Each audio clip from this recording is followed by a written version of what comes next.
You didn't think I'd be late, did you? I would never miss my favorite chat. Good evening! On time as per usual. Hi, everybody. Hope you guys are all doing great. Not the white shirt again? Shut up. It's a different white shirt. This one got the Lorax on it. The normal Lorax. Excited for Gex? Don't remind me. I gotta beat that game. I don't know when I'm gonna do it. Maybe next week? I don't know. We'll see. Hi, everybody. What is going on with my stream? Oh, the emotes aren't loading. Look at this. Hold on. It's just empty. Hello?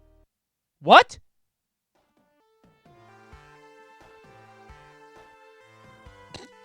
Is it you guys too? Do you guys have that too? All my shit's broken, man. No, it works. Okay, it might be. I have to refresh the thing. Hi, everybody. Happy Tuesday. Hope you guys are doing good. Listen, we've had a lot of, like, Oh, whoops. Is my 7 TV dead? What? Maybe if I turn it off and then back on. We've had a lot of, like, themed streams or, like, important streams or, like, things we're doing. Not themed, but, like, goal-oriented streams. I'm not doing that tonight. Tonight's a link-clicking stream. I'm relaxing. We're just hanging out. I think we've had a lot of, like, you know, goals or whatever of things we're doing. But I think tonight I'm just gonna chill. Does that mean Scrandle? It might. Perhaps. Link-clicking stream? Yeah, perhaps. I mean, I do have some stuff I would like to watch, like that, the worst sports team. That'd be fun. Wait, lol, today's featured article on Wikipedia is Coney. What? Yahoo! They've featured articles Stop the stream. on Wikipedia? It's time for the nightly Elio check. Turn on the trailer. No. I've seen what happened with the box office. They're struggling a little. Oh. Poor Elio. Coney, what do you think of really think of Elio? I thought it was fine. I think it's Lilo and Stitch prepared a different way. Like Lilo and Stitch is scrambled eggs, and Elio is like eggs Benedict, right? That's all. Yeah, I don't know if my 7 TV is just dead or what. It's weird. Strange. Thanks, Psychotic Weasel. It's a little weird. I don't know. It's weird. So my chat works on this monitor over there, but not here. That's weird. Peep the latest death battle. Is it Wile E. Coyote against Tom? I saw it. I watched the ending.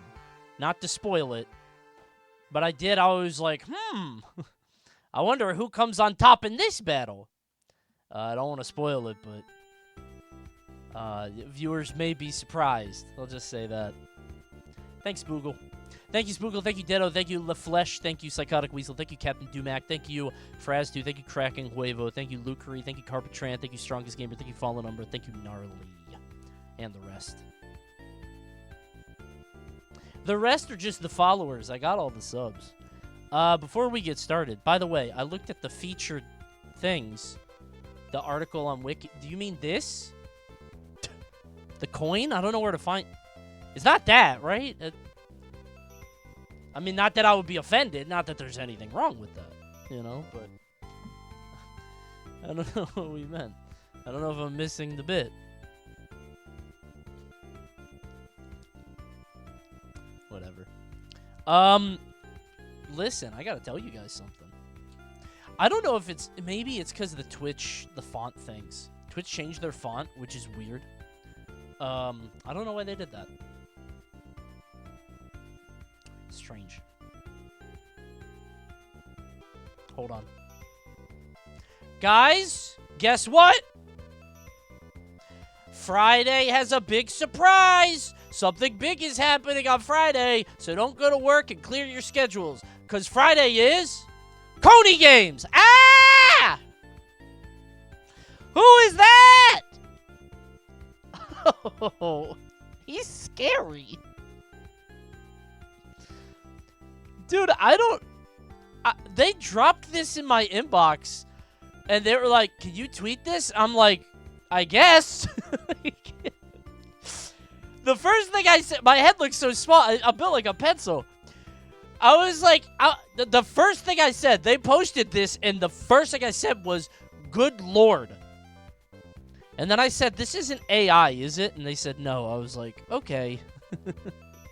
Your veins, they're not mine. This isn't the pose I was doing. Do you want to know what I did? I did this. I was doing this. They asked me to do like one of these. So, you know, they got rid of my hands and all that stuff. And they made the bags under my eye. I don't know why I have fucking... What are these dots on my head, man? I don't think they were there before. I don't have that complexion. Why do I look so dirty? But listen, I don't mind being ugly on the internet, so I'm like, whatever, man. I'll tweet it. Maybe I should care more about my public image. I don't care. It's funny. I just thought it was funny. So here we are. Coney sees himself in high def for the first time. Is that what I look like? Listen, I've been on camera 4 times a week, every week, for the past decade. Like, I think I have a pretty good sense of my appearance. I don't know what filters they put on. This shit scared me. I'm scary. Crazy. 480p cam, I guess. This shocked me. But anyway, Coney Games is happening on Friday. I think it starts at 3 p.m. It was on the original graphic. I didn't notice it wasn't on this graphic until I tweeted it because they updated it. 3 p.m. It is a 24-hour stream. Oh. Hello? Hey, Coney, time Hey. for another fun fact. The song Louie Louie by the Kingsmen was banned by radio stations despite having no explicit lyrics. The singer was so unintelligible that rumors spread about obscene content. Happy streaming. Thank you. I actually do think I knew that one. I think I remember hearing about that one. I don't know what he was saying. I don't think Louie Louie is that bad, but I think I remember hearing about that. Because I think... Was Louie Louie in the DuckTales movie? Or is that something else? There are 2 songs like Louie. I think it was in a DuckTales movie. Or Alvin and the Chipmunks? It might have been Alvin and the Chipmunks. But and I was like, that's a weird song, and then I found out more about it. I don't remember. Whatever. So, that's Huey. Oh, is it? Wait, I can't tell if you're joking. I don't remember. Stupid. Thank you, name random name. Thank you, Lucas. Thank you, Lucas. Good talking to you today. Thank you, Albior. Thank you, Natat. Thank you, Jamie Juke. Thank you, Playtonto. Thank you, Suspicious Dino. Thank you, Spoogle. Thank you, everybody. And the rest. Okay, so Coney Games. What is Coney Games? I'm not going to tell you. All right? Not going to tell you. You'll have to show up to see it. But it's a 24-hour stream featuring 24 creators. Okay? What does that mean? You'll see. But it goes on a while. Can I be honest with you guys? I'm a little scared. You could barely do 12. Yeah, I know. I'm honestly a little worried. It was hard for me to do 14 with Gex. But you got to understand, doing a 24-hour stream in your 20s is nothing. It ain't shit. The Gexathon 14-hour stream, like, I took a little while to recover. I didn't miss any streams, but I was like, whew, I'm tired. So I probably will not stream on Friday or Thursday. No stream Thursday, this Thursday. I'm going to try to stream on Sunday, but we'll see. I'm going to try to stream on Sunday. The blackout was a blessing. It was, but it also wasn't because, like, I was sitting waiting to get back on. The whole time I'm like, I want to stream. I want to do this. So I just stayed awake and sat around for like 8 hours, and then they said my power's coming back the next day. So yeah, you'll see Coney Games. Hope this poster didn't scare you too much. Don't worry, that's just my skinwalker. I keep him underground and feed him rabbits. Your hand is ripped? It's just vascular, man. It's also not my hand. I do have veins. It's not like that. See? Any of you guys have a vein that you can move? I don't have it right now, but I have a vascular thing, and if I do that, it like moves past the tendon. It feels kind of good. Maybe this one does it? No. If I do like a... How do you make your hands vascular? I don't know. Yeah, it's cool. You can do that. These are my Valorant hands. Kittens. What Yes? is the fastest way to descend into Mattis link? Dude, the tweet. I'm gonna show you guys the tweet URL. Valorant hands, bro. They love that hand shit. Something about those shooter games. Let me show you the URL here before I actually hit enter. What do you think this entails?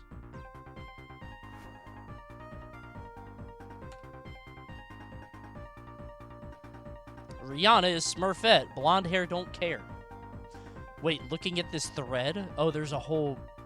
Hold on. How long is it? This is June 23rd? Oh, wait, this wasn't out before? Really? Okay. Dude, I kept seeing this trailer at, like, kids' movies. It came on before Elio, and I'm like, who cares about Smurfs now? I don't think anybody cares about Smurfs. I like, they keep doing it, and they keep rebooting it, and I don't think this one is, like, a half IRL, half whatever, like the other one. But, like, are Smurfs popular in Europe? I think they're, like, an asterisk thing, or Asterix, or whatever that guy's name is. Did you see the Silent Hill 2 movie stills? I did. It looks ass. But I said that about the game, and I was wrong, so I withhold judgment. All right? Smurfs are Belgian? Like waffles. Rihanna is Smurfette. I know. James Corden is... He gets work? I thought people hated him now. I think Smurfs had to be like $30 for rights. I think that's peanuts, bro. I see Snoopy everywhere. John Goodman is Papa Smurf. Papa like it's hot. J.P. Karliak is Gargamel and Rosamel. Ew! Who's Rosamel? I know Gargamel. Who's that guy? Is that his son? I don't know who J.P. Karliak is. Nick Offerman is Ken. Oh my god. This Smurf's gonna be annoying, bro. You think he's gonna be manly, like chopping down mushrooms? Right? Natasha Lyonne is Mama Poot. Poot, there it is. Does this not feel like it's 2011? This feels so 2011 to me. Who's Mama Poot? You agreed to tell me if I get it right, so you have to confirm or deny this. Yes. Coney Games is Coney versus a rotating one creator in one rotating game for 24 hours, and he has to win some amount of times. No, that's funny. That's not a bad idea, and I might steal that for Coney Games too. That's not it. I'm a host. That's all I'm going to say. I'm a host at this event. I'm not competing. You'll see. Thanks, Pweeny. Luminosity hit me up, and they were like, hey, we want to do something for Squid Game. Because Squid Game, I think, also comes out this day. So they're like, okay. And they came to me with an idea. And I was like, that sounds like a very fun, silly idea. I like it. I'll take it. And then we sort of fleshed it out. Is it going to be a fun time? We'll see. Very experimental. Thank you, Pweeny. Thank you, Tortoise Man. You'll see. Do you know the competitors? Yeah, it got tweeted out. It's on another thing. It's on the Luminosity. I think they tweeted it. It's got like the 24 people competing. So mostly LG people, I think. But Void's in it. EE's in it. A couple other people. Dude, Natasha Lyonne is funny. I might go see this for her. She's cool. Sandra Oh is Moxie Smurf. Okay. Alex Winter is Hefty Smurf. I don't know who that is. What? Bill? Or Ted? What? That's crazy. Does he still get work? Why is he doing that? Is he Bill or Ted? I never knew. I've never seen Bill or Ted. I watched the cartoon as a kid. Good for him. Maya Erskine, don't know who that is. Billy Lord, don't know who that is. Zola Mariduena, don't know who that is. Spencer X is sound effects Smurf. Oh, that sounds annoying. Kids are gonna love him. Kids are gonna love sound effects Smurfs. It's like Police Academy. Wait, Kurt Russell is Ron. Isn't Ron the guy from... Oh, that's Ken. Right. Thanks, Monkey Plays. That's you. I don't fit any descriptor of this Smurf. I don't have a beard. I don't have a hat. I don't have... Is that his boot? Oh, he has a shield. I know what you're going to say. It's not. No, it's this guy. Marshmallow is Turtle. Oh. Daniel Levy is Joel. Who's Daniel Levy? Oh, he's Eugene Levy's son, right? Yes, okay. Amy Sedaris is Jaunty Grimoire. Okay, everybody's getting a paycheck. Octavia Spencer is Asmodeus. Okay. Nick Kroll is Wizard Chernobog. How many characters are in this movie? What the fuck is this? How long is this movie gonna be? This can't be like an 80-minute romp for kids. Why does he have a stapler? Is this AI generated? It's very blurry. This is a lot of people. Hannah Whittingham is Jezebeth. These aren't even Smurfs characters anymore. I think they're fucking with me now. They just AI generated like cartoon characters. Jimmy Kimmel is Tardigrade. The end. And Zendaya is Michi. Yes. Thank God. I thought she might be. Phew.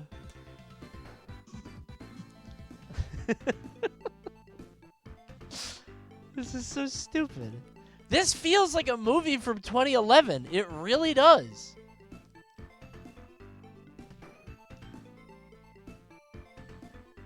Why is Welcome Tour trending? I'm scared to click on that. I'm never going to click on a trend that like just randomly pops up. Never again. Not after Velma. You guys can find that your damn self. This shit is not making any profit. Is Smurfs backed by the French government? I feel like it might be. People say it's Danish, or what would you guys say, Belgian? I think it's like really good in there. Right?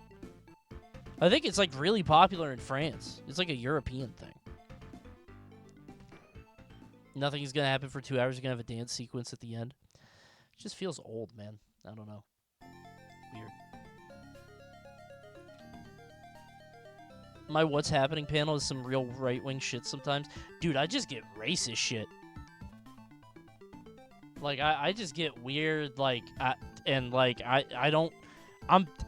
it just pops up. I'm like, what the fuck is that? But I get the racist shit, and then I also get, like, the super progressive, like, outrage shit. My timeline, my algorithm is fucked up. It's, like, extreme. Why do you still use Twitter? For my job! Look at my number! Sponsors see that and they go, yum! You gotta understand. That's why Conner Eats Pants gets so many people for Fortnite Friday. They're like, damn, he has how many followers? And then they get tricked into playing Fortnite with him. That's how it works. Not even that much. I agree, this number don't mean shit. But to people with money, all the people with the money, oh, they salivated that. It's a trick. I'm telling you. All right. Silence!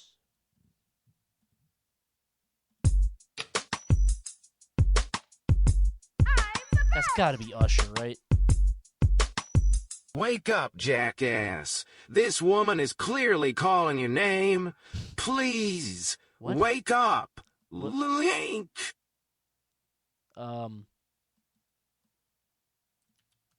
What happened?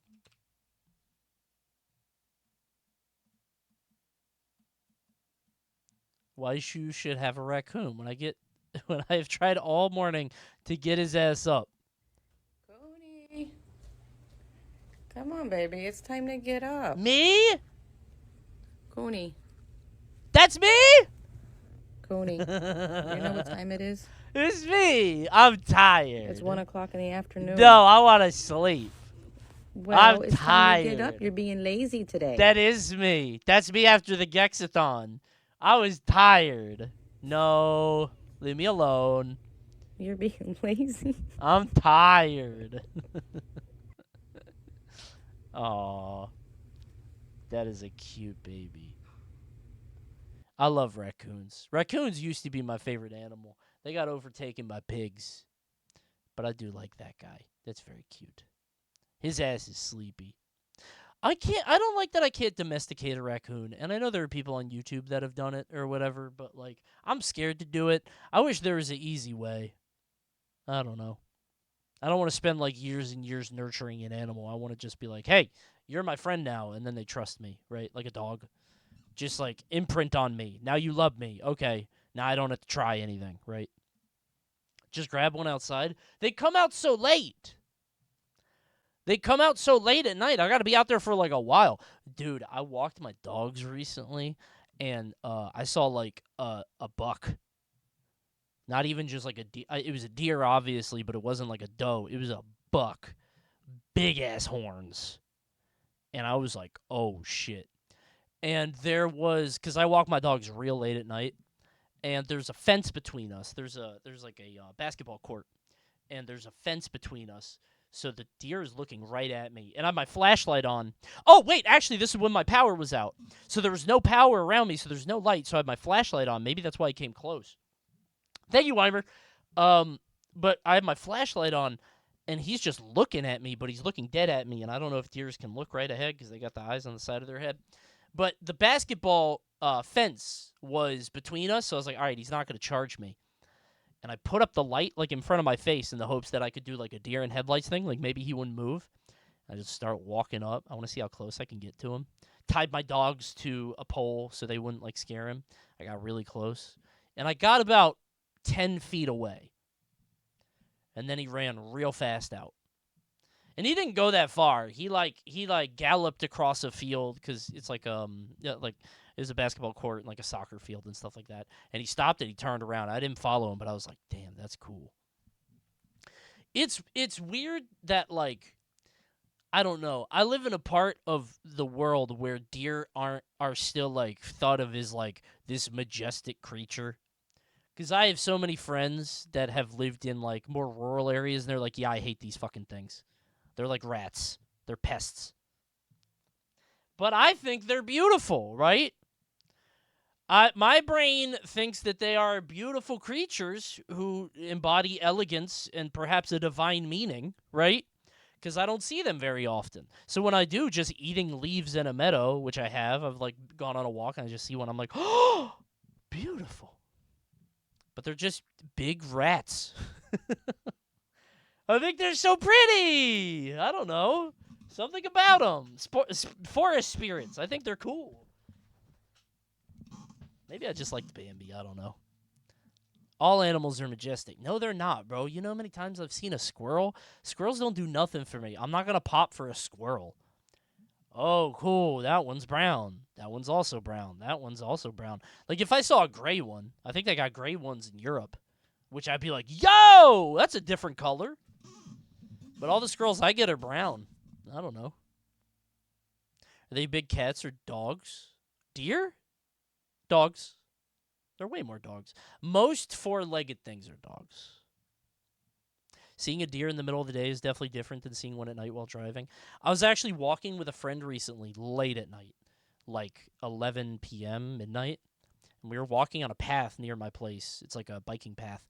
And there was a baby deer, like a fawn, very small. And it like we were walking, we had our flashlight on, and he just stopped. And he was like scared to death. And we thought he was trapped.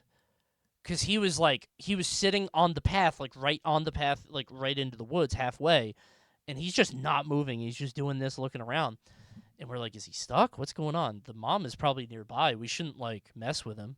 But we wanted to make sure he was okay. So we like slowly crept up to him to check his leg or whatever. And then he books it. Like he realized, like his fight or flight kicks in or whatever, and he just runs. But it was like really weird to see just like a baby deer on a path just not doing anything. Those ones are so adorable, they don't know anything. He had little spots. It was precious. Deer are stupid as shit. I know, but I love them. They're beautiful. No survival instinct yet. Are animals born with survival instincts? I mean, I know that, like, fish know how to swim or whatever, but, like, surely they have something in them. They have to. And, like, prey have to know to run away if they can run, you know? Whatever. Start a new relationship with you. This is what you do. You can find a way for you to find a long way. But you make me.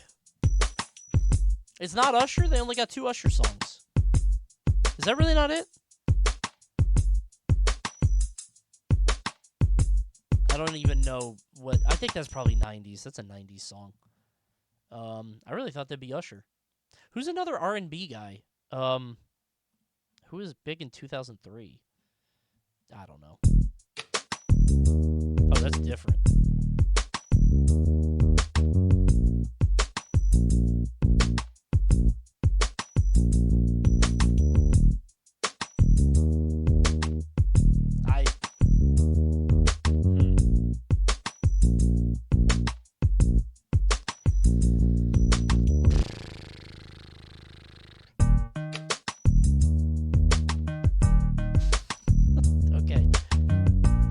Gotta give me more than. Oh wait, never mind.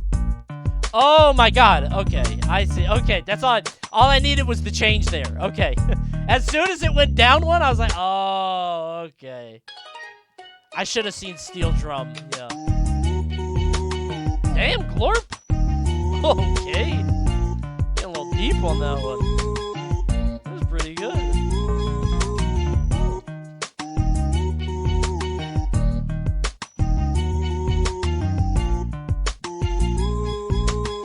Crazy that 50 really was next up. Like, Eminem popped up and everybody's like, yo, it's Eminem, and then 50 popped up. He's like, hey guys, but it I don't know, sometimes people do that and then they don't show up or they don't pop off, but that guy fucking did. Crazy. There was a lot of steel drum in the 2000s. Was there? Yeah, Mario Sunshine. My cousin was into steel drum in the 2000s. Was that just, like, really popular at that point? Soulja Boy? Oh, yeah.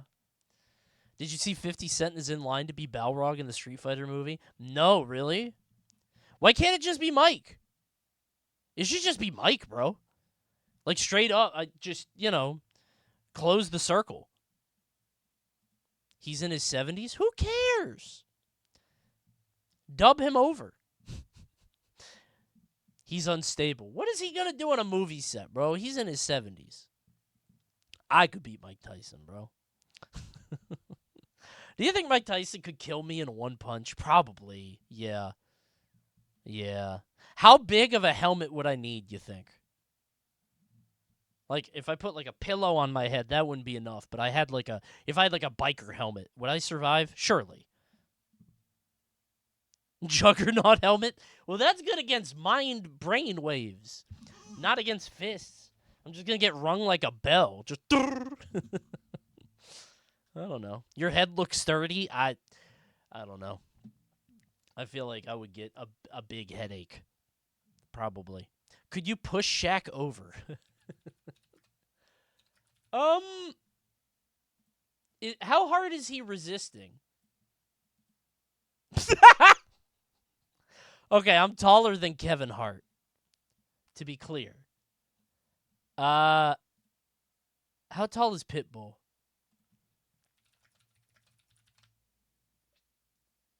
I looked up Pitbull height and I got the dogs. What? Play. There we go. Perfect. Yeah, dead on. All right, so here's a helpful graphic. Okay, so that's perfect. So this is me and Shaq.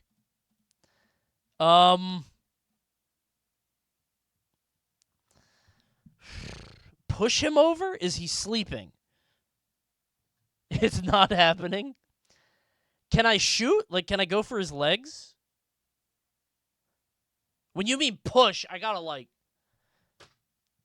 If I get his legs, I can pull up, right? But... You might get squished like a womp. Urgh. I don't know, man. Dude, is that really the difference between 7'1" and 5'9"? This has to be AI. Surely this isn't real. Good fucking God. Could you ever get a shot off for Shaq? No! No, he's a professional player. But Shaq couldn't get a stock off me. All right, let's go to our home games. You think Shaq could take my tower or get a kill on me in middle lane? I'm going to play Vex. He's not taking a fucking CS. He's getting bullied, bro. You think he's going to stop me? 1v1, I get Fantastic. I'm Mr. Fantastic. You can play anybody, bro. Play a flyer. I beat his ass, bro. What are you talking about? Fantastic is very good at 1v1s, actually. Invite him to Coney Fest. I would beat his ass at any endeavor. Any game. Any game you want. Shaq Fu. I don't know, bro. Any physical challenge. Well, not any physical challenge. Ride a normal-sized bike as far as you can. I win. An average bicycle. Not built for a freak. 7 foot tall. Ping pong? He'd probably beat me in ping pong. Let's play skee ball, bro. I'll fuck him up in skee ball. I always get the 10K. My ass goes...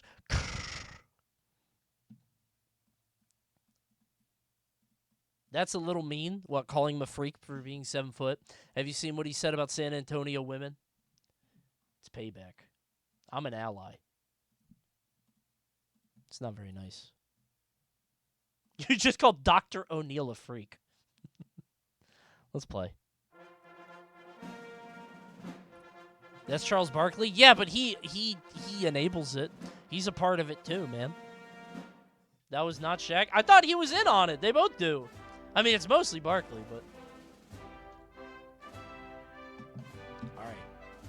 Let's get it. Frozen fast food. Can you match the frozen drink or dessert to the appropriate... Oh, God. This shit's going to be like that queso quiz with the burgers. But I don't think I can. I actually don't think that I can. I don't be eating desserts. Oh, never mind. It's not pictures. Blast? Who has a blast? Fribble. Fribble is friendlies. You can tell that by the fur. Coolata, I think, is Dunkin'? Frappuccino. Wait, is that just a Starbucks thing? I thought that was, like, more things. A hot stone. Cold stone? What the fuck is a hot stone? Oh, God, time's running out. McFlurry's McDonald's. Blizzard is Dairy Queen. Jamocha Shake? I think that's Arby's. Okay. Iced Cap? That sounds like a Tim Hortons. Okay. Frosty is Wendy's. Oh, I'm actually going to get them all. Who has a blast? Sonic Blast. And Coolata is Dunkin'. Is it Cold Stone? Cold Stone is Hot Stone. Boom! Boom! Boom! Boom! Listen, I don't be eating dessert, okay? I don't be eating no dessert. I just got Sporkle on my Subway. Ew. Double or nothing? Shut up. I keep getting these bad quizzes. I finally get an easy one, and you guys are mad. What is a hot stone? Hot stone, cold stone.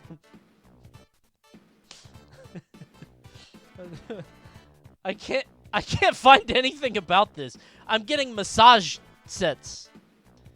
Ice cream soup. Hot stone, cold stone dessert? Like, is that real? I don't think that's real. I've never heard of that. This song is busy. Sporkle on my Subway. Can you name the Subway restaurant sandwich? Oh, God! This guy just cast a big spell. That guy popped his ult. Oh, my God. Good heavens. His ultimate ability, Linkaga. Can you name the Subway restaurant sandwich condiments and ingredients that begin... That's a bad quiz.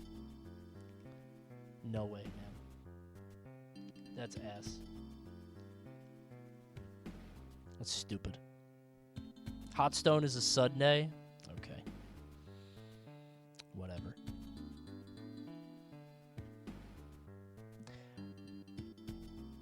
Somebody had a quiz. Hold on.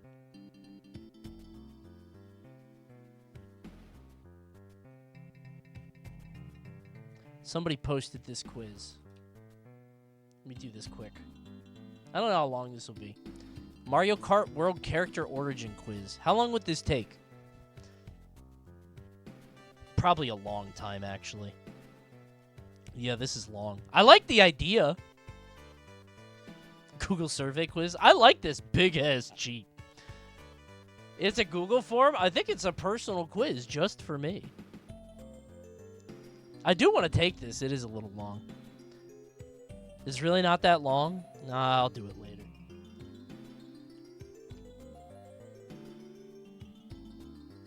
Let's scramble. Oh!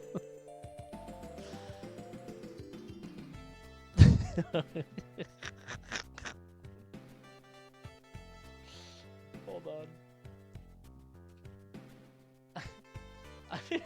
I feel like we have so many emotes that are just this, but now we have another one. I like that this one's animated, but the other one isn't. I don't know why that's so funny to me. I don't have LOL. The LOL isn't funny to me. I just like him spitting out the popcorn. I don't know why. It's so stupid. It's so dumb. Oh, it's so good. Thank you, Wonder. Appreciate it. Thank you. What is this?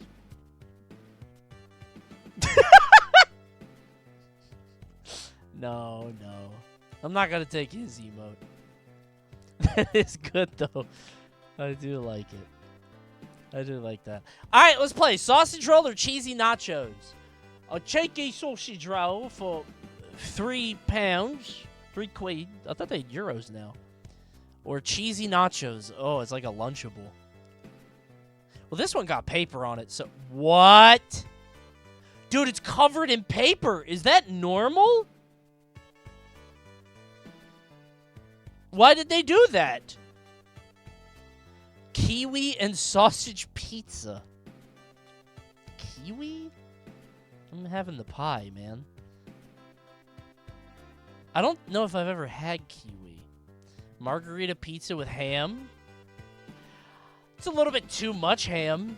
It's kind of salty. Or ultimate burger with salt and pepper fries. Probably the burger. I mean, the ham isn't bad. There's just too much on it. Like, the sodium is crazy.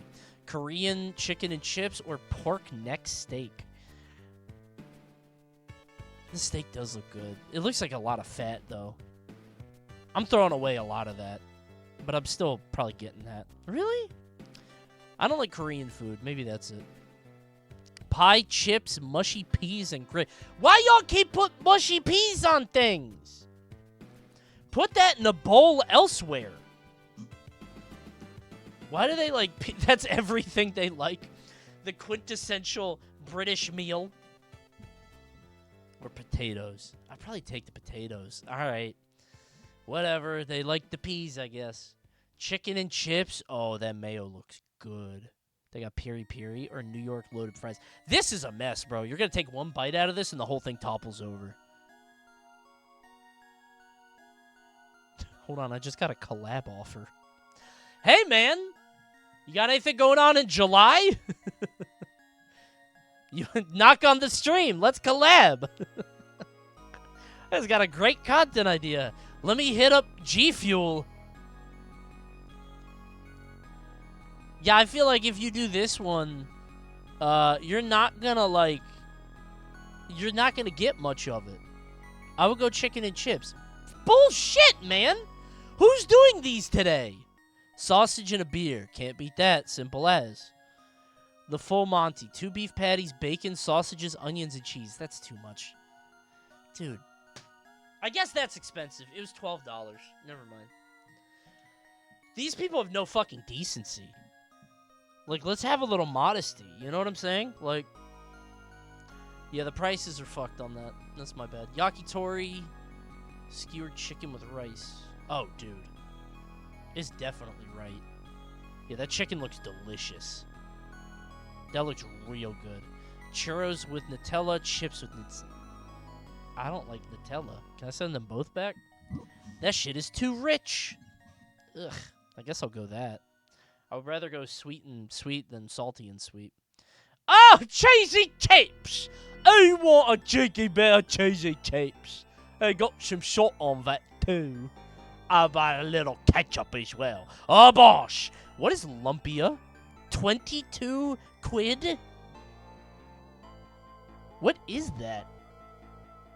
I guess I'll go that. Oh, whatever. I don't know what that even is. People just saw the price and they're like, I'd rather pay less money. That's pence? I don't know what the difference is. They have quid, pence, pounds, euro, loonies, toonies, rupees, rubles, shekels, dinar. I don't know, man. Yakitori is so peak. Which one is octopus? I got them mixed up. Takoyaki. Yakitori, takoyaki. See, you see what I'm... You see why I get mixed? Does the yaki come before or after, you know? Yaki means grilled? Okay. Interesting. I always get those two mixed up. I ain't eating no octopus. Ethically, I can't eat anything that smart. You know what I'm saying? Like, I feel like octopuses are too smart for that. So I don't want to do that. Hey, guys, if you're curious, guess what? Big news. Wally's has completed the Coney Clip Dump 2. It's true. Here you go. Almost 2.5 hours of content. Look how happy he is from the Coney stream, including the Ninjago wall react time. You can also see the Clip Dump 1.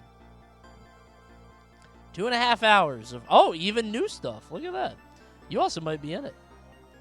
Check it out, everybody. Good movie. Octopuses eat each other? Wait, really? Why do they do that? Is that not against the natural order? I thought most animals don't do that. And Chad had to tell me that birds do it. But I think birds do it because there are so many birds. So, like, hawks are going to eat sparrows or whatever. But octopuses are octopuses, unless there's different octopuses. I guess there are different octopuses. Whatever. Chickens eat other chickens? They're delicious. Wait a minute, I take that back. Never mind. I was gonna say I don't like that, but then I thought, well, I eat a bunch of chickens. I eat many chickens. Indeed. All right, listen. There's a video we've been putting off for a while, and I want to watch it finally because now's the time. And chat was really bummed out that we haven't seen it yet. Has a lot of views, and I think it sounds pretty funny. I want to know what the worst American sports team is across all sports. Who is the most ass? Let's find out together, shall we? There are 124 teams that collectively make up the Big Four American sports leagues. Jesus. Among MLB, the NBA, the NFL, and the NHL. No way we're counting hockey. Is hockey really number 4? I guess what else would it be? Soccer is not big. That's kind of shocking. Hockey over soccer? Yeah, I guess I'm kind of surprised. Hockey has always felt so niche to me, but I know it's popular, but it feels, I don't know. NASCAR? I have a feeling NASCAR's dying. I think NASCAR is a 90s thing. I think that's going out of style. Maybe I'm wrong, but I think NASCAR is like, and the problem with NASCAR is it's not like, when it comes to, like, soccer, the best thing, or basketball, or, like, easy sports is, like, you just need a ball, and you could do that anywhere. Obviously, you need a goal for soccer, or you could just set 2 rocks or whatever. Basketball needs a hoop. But, like, NASCAR, you need cars and a track. But apparently, yeah, F1's going crazy, so I don't know. Certain franchises have experienced multiple championships, winning records, and Hall of Fame players that have marked their teams as being some of the greatest in American sports. Right. This makes for an interesting question about which team could be considered the best out of all of them. Not the Yankees? I guess when I was growing up, it was the Yankees just because they had the most money or whatever. But there's Patriots now, have a big legacy or whatever. Lakers are big. What about the Chicago Bulls? It's a fun discussion. They had like a couple seasons. But what about the other side of the coin? While some teams have been historically great, other teams have been drowning in sadness and Really? The Mariners? I didn't know they were that bad. Seattle's got money, I thought. irrelevance. These teams have had too many losing seasons, too few playoff appearances, and practically zero trophies to display. And that's what I'm interested in. There are 124 teams, and one of them has to be the worst. This is my search for the worst American sports team. I would be so scared watching this video if I owned a team, like I own Cleveland, and I'm like, oh, please not that one. Dude, what is this? This Coyotes logo, this bangs. This is awesome. I love this. Arizona, I love that. That's my favorite logo. Shame their ass. Oh, they don't exist anymore? Oh. Please don't say Clippers, please. Okay, to be fair, y'all shouldn't have Clippers. Aren't Clippers also Los Angeles? Yeah, what the fuck? Y'all shouldn't get two teams. Why y'all get two teams? That's not fair. Hey, Coney, it's Adam. Hey. Oh, and my pet crow. Ow! Hey. We just wanted to stop by and say we've been inspired by your letterbox and made one of our own. Mind checking it out when you get the chance. What? Link. What the fuck is this? Why did you do this? Scarecrow is in this. This is stupid. You have a letterbox? Yeah, man. I update it very rarely because I have like bursts where I watch a bunch of movies. But I updated it the other day because I watched Lake Mungo and I didn't like it. So. Desperate? Do you mean me or that guy? Free Willy? Yeah, I watched Free Willy. It was peak 90s kids movie like, you don't understand, he needs help. I don't know, kid. Ain't no helping no whale. He's got to find his own way. No, we got to save him. That kind of thing. I said this, I think I talked about this on the last stream, but Free Willy is so fucking funny because it's just a dad who gets a foster kid that he doesn't even want. The mom is like, we need a kid in this house. We have lots of love to give. And she gets a foster kid who's like troubled and a problem. And this guy's like, oh, this kid, I don't even like this kid. And then the kid like vandalizes a theme park and falls in love with a whale. And like the kid puts a hole in his window and causes him and his wife to fight all the time. And then he steals his truck and wrecks it, all for this stupid fucking whale. Like, this guy is tested. It's like a biblical tale. And he never smiles. Michael Madsen is miserable. Michael Madsen of like Reservoir Dogs fame, he is so furious. It's so funny, man. Crazy. Getting a foster kid just like that, like getting a pet. Yeah, he needed a home, I guess. It was crazy. It was wild. It was like the writer venting about his shitty foster kid. Only some people understand Glenn's plight. It was so funny. But yeah, go watch my favorite movies. Letterboxd is fun. I went to go watch Battle Royale today, and then I was like, actually, I don't want to. And then I took a nap. So Battle Royale might be next.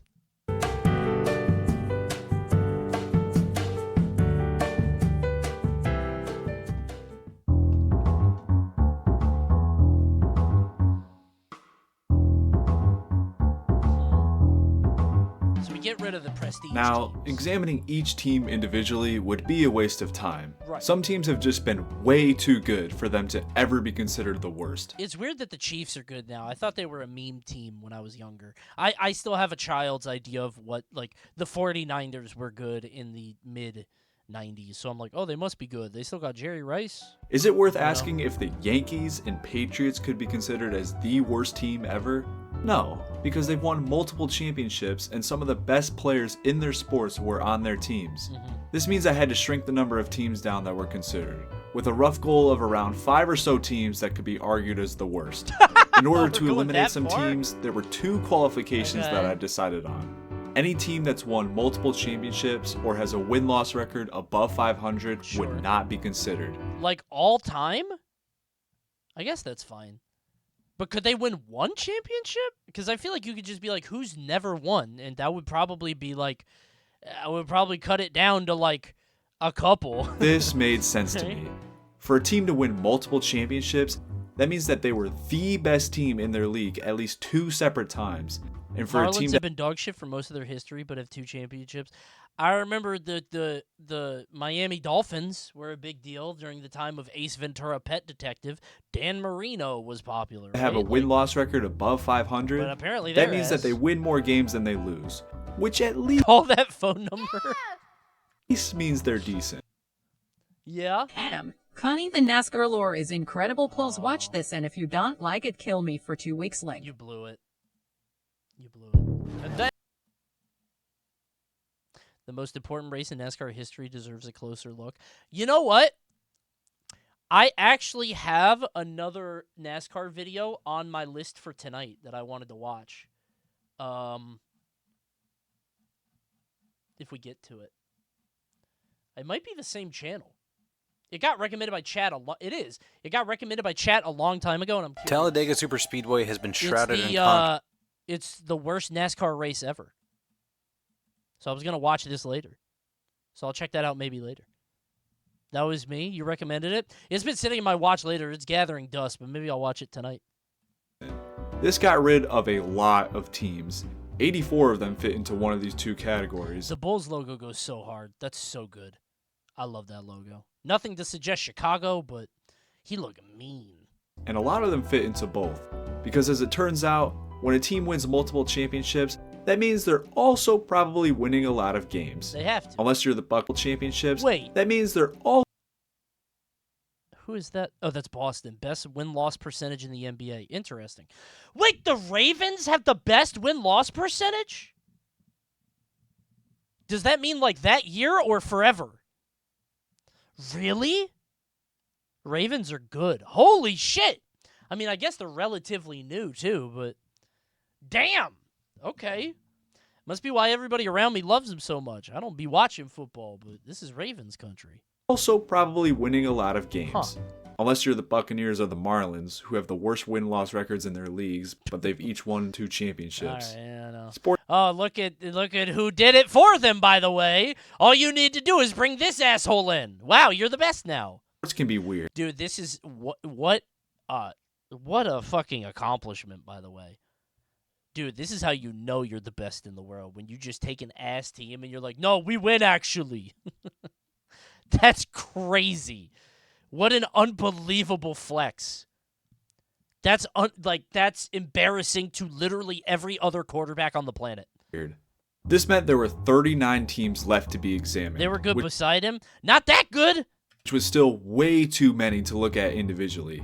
The next factor that I decided on was to eliminate any team that has won only 1 championship, but at least has made multiple appearances in the championship. Okay. This only got rid of 6 teams, so I decided to just eliminate any team that has at least won a championship, even if they've only had that 1 appearance. Yeah. This shrunk the number down to 28.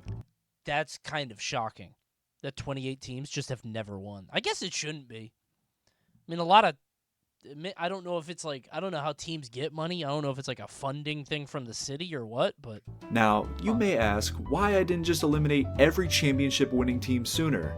Wouldn't that criteria obviously exclude any team from being the worst? Yeah. And my answer to that is very simple.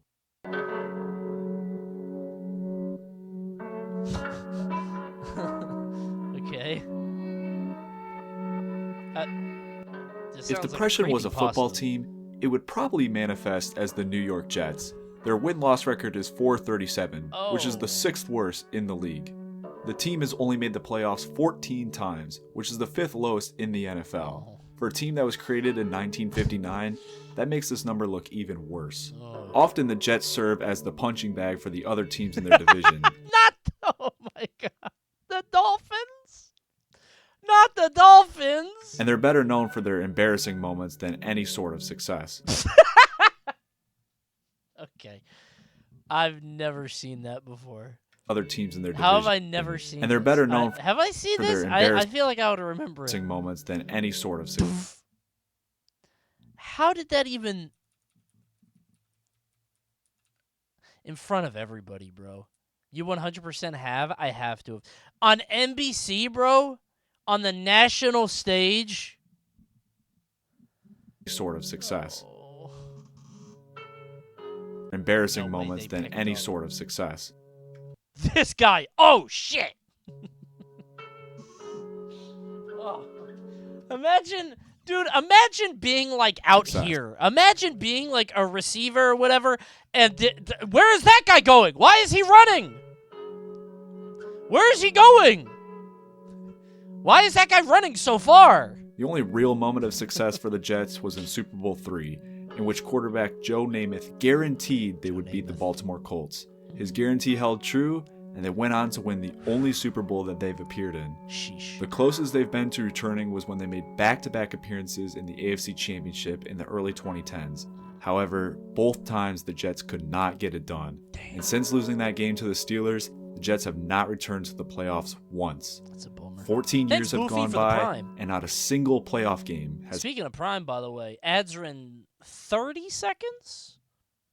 So if you got a Twitch Prime, sub for free. I'm just saying. We're close to 3K. All you have to do is highlight the stream. There's a little button that says subscribe. You can subscribe for free. I'm not asking. I'm not begging. I'm just reminding everybody. Like Nautical Moon. See? You do. See? James Allen. See? If I don't say it, you're not going to remember. That's going to be embarrassing. has had the Jets in them. For you. But even still, the Jets did win that Super Bowl. It may have been in a time that most people don't remember, but they at least have won a championship before. Sure. There are way more teams that qualify as being the worst. In order to truly find the worst sports team, I had to look way, way lower. Okay. Just wait till it gets to the Hornets. I thought the Hornets were good. Didn't they have Muggsy? I thought they had Muggsy Bogues or whatever when I knew a little bit of basketball because of NBA Jam. No? Who was on the Hornets? Who had Muggsy? What's his name? The Hornets are ass. Was that really not Muggsy Bogues? I thought that was when the fucking Space Jam, he was on that team, I thought. The Bullets. The what? Hornets had Muggsy. Right? Hold on. He was on the... Bro, Google Images, the first fucking thing right there. Don't say anything in chat if you don't know. Just don't say anything. Lay out. That's so stupid. You guys are so dumb. I only knew this because I liked the Hornets logo. I thought it was cool. AI generated. At this Hornets had Muggsy during MJ's Pride. That's how I know because like he was at Space Jam and I played a lot of NBA Jam, and he was on the team. I loved NBA Jam, bro. point, my job was to separate the I bad was on teams fire from the quite often. absolutely terrible teams. This was not easy. All the remaining teams have not won a championship Wait, I and thought have the lost Rays were most of the good. games that they play. Still, some teams had to be eliminated. Didn't the Rays the have next the factor unit, that I Randy considered was Johnson? any team that has not won a championship, but has thinking at of the different very ones. least made multiple appearances. The logic behind this was simple. Diamondbacks? Any team that makes the playoffs can luck their way I thought into Rays making had the some- championship. Wait, I was on the Rays in Little League one year. Now I remember I was on the Rays and we were a good team. And I thought I was in the MLB. That's what I'm getting mixed up. Okay. That's crazy. We went to state champs. We lost, but we went. I was pretty good. I was like 7, 8. I was a good player. Bro thought he was on the team. I was nice. Doing this multiple times is either extreme luck or the team has had repeated success that just fell short. This got rid of some known chokers, most prominently the Buffalo Bills and the Vancouver Canucks, and shrunk the number of teams down to 19. But at this point, I was lost for what to do next. There were still 19 teams left, all of which were worthy contenders. Okay, I'm going to say the ones that I know about the least are the worst. Wait, I thought the Cardinals had their time in the sun, right? Didn't the Cardinals have some, like, a few years ago? That new Hornets logo is ass, by the way. Go back to the other guy. Did the Cardinals not... Wait, am I thinking of... Cardinals had Kurt Warner. That might be what I'm thinking of. I thought the Cardinals had something. Huh. Who's that? Bruins? No, Bruins are yellow. And good. Grizzlies? I don't even know where they're from. That's crazy. Memphis? I don't know if they're a new team or what. I forgot the Rockies existed. I'm going to say the Rockies. I don't think it's them, but I think it's the... Wait, I thought the Chargers were good. What the fuck? Didn't they also have Kurt Warner? No? What the... I know nothing about sports at all. All the information I know from sports, I have gleaned from, like... I was really into NFL Blitz. I played a few years of Madden. I loved Ken Griffey's baseball on the Super Nintendo. I loved NBA Jam. Like, everything is like 90s sports games and nothing else. That's all. All of which were worthy contenders. In order to shrink the number down even more, I decided that a combination of 4 factors would determine which teams I would consider for the worst. Conference championship appearances. All of these teams practically never play in the championship game, but some of these teams have had multiple appearances in their conference's championship. If a team has many conference championship appearances, that at least means they are sometimes making deep playoff runs. Sure. Playoff record. This went off of each team's playoff series record. Sure, a team making the record. Dude, I know this is just like a hazard of the job or whatever, but it must suck so bad to have this be like a part of your job. Just this picture is taken of you without your consent, and it's just on every magazine in America, right? Your name's in it. Look what my boy did to Leonard. Poor Leonard. Not Lenny! Oh, that's sad. They barely get paid for it. Does he get paid more if he got posterized? Do you think you could survive a stiff arm? Sure. Right? I never played football. I don't know how they feel. So, would I die? I wouldn't die. Am I running at them? I don't know how stiff arms work. Are they running at me or am I running at them? We're running at each other. You wouldn't die, but it would hurt. Well, yeah, obviously. This guy's an athlete. You would go to the ER. That'd be an embarrassing visit. The doctor's like, what happened? A guy put his arm out. Like he punched you? No. This went off of each team's playoff series record. Sure, a team making the playoffs all the time might seem like a good thing, but what's the point if they're always losing in the first round? Playoff appearance gave me percentage. A boo-boo. Even though I said it's not good for a team to always lose in the first round of the playoffs, making the playoffs is still important. I guess Now, so. I admit this factor heavily weighs against MLB teams, since their postseason used to have only 8 and sometimes only 4 teams that made it. Damn. Whereas the NBA has always had 16 teams that make the playoffs. That's brutal. This is fucked up, man. I guess the games are met. Wait, doesn't baseball do like best of 10? Baseball got mad long stuff, right? Like, I thought they had like long series. Am I making that up? Best of 7? 5 and then 7. Okay. Well, 7's still a lot, especially with how long these games are. 4 teams. I don't know how long NBA games that are. made it. Whereas the NBA has 162 game season. Good Lord. Always had 16 teams that make the playoffs. And finally, win-loss record. When all else fails, is the team even winning games? None of these teams win a lot, but some of them do win a lot more often than others. That's why I thought the Chargers are good. I thought they had like one good season recently. With all these factors considered, I ranked all the remaining 19 teams for the 4 different categories, and I took their average ranks and sorted them. What I got was not all that surprising. The Titans and Chargers were towards the top of the list, Right. which made sense considering they've had their moments but just haven't been able to ever fully put it together. Yeah. Some of the expansion era NBA teams were towards the bottom, which again made sense considering these teams have accomplished basically nothing. But hang on a second. Why are the Browns at the top? And the Lions aren't in the worst spot either? Don't both these teams suck? Why are they not at the bottom? Oh boy. Is it like a football thing? Is it like, can anybody beat anybody in football? Like volatility. Are some sports just more volatile than others? They used to be good, old-ass teams? Okay. The NFL has been around for a long time. The first season began all the way back in 1920, and the Lions have Baseball been around is since random. almost the beginning, being created in 1929. The Browns would join later in 1944, Don't wait. but are still considered one of the legacy teams of the Oh, I NFL. forgot about this fuck-ass little gremlin. Yeah, man. That looks very 1910s. Scary. Look at the way he's looking at me. His smug aura. I do like it more than just the color brown. There is just a brown helmet. I think we needed like a little guy. Like a gremlin's fine. If you're like me and you're a nerd about NFL history, you might have been a little confused that I didn't. I do like it when the logos are OCs, like that duck. I don't know what he's for. I think he's a college or whatever. The duck. Oregon? Is that it? The little duck guy? Wasn't there the Fighting Irish? They got a little leprechaun? Or did Woke take that away? Is that Notre Dame? With the little Irish guy like that? Right? Oh, I'll pop you a good one. already eliminate these teams I like from that one. consideration because both He's the safe Lions from Woke? Phew. and the Browns have won NFL championships before.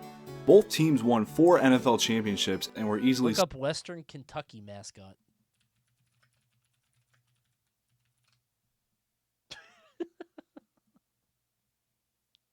Oh. Uh-oh, here come Big Red. Did anybody think the same thing as me?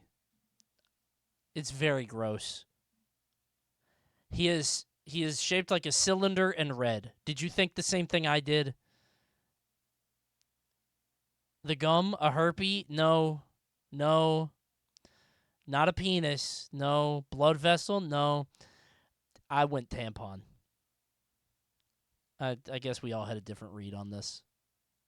Yeah. I guess we all got the... Hey, he's a Rorschach test, right? Of all things, I don't know, man. Big red? I don't know. It looks nothing like a tampon when it's bloody. I don't have any experience with that, dude. What the fuck do you want me to say? I've never seen it. Maybe it's a heavy flow. I don't know.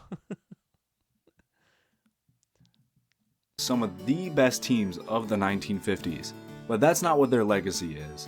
In 1967, the first Super Bowl game was played, which created the now established Super Bowl era and left the NFL championship era to be mostly forgotten.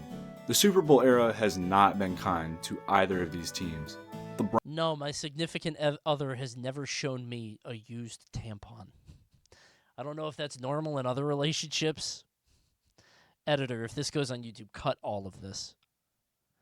I've never seen one. Browns and the Lions are the only teams to finish a season 0-16. I don't know if that's like a bonding experience. The Super Bowl game has had either the Browns or the Lions in it. Neither team makes Sit the your ass down and listen. Time for me to lean in. I gotta be an ally. playoffs very often, and when they do, it's often short-lived. That's not to say that there's never been promise for these teams.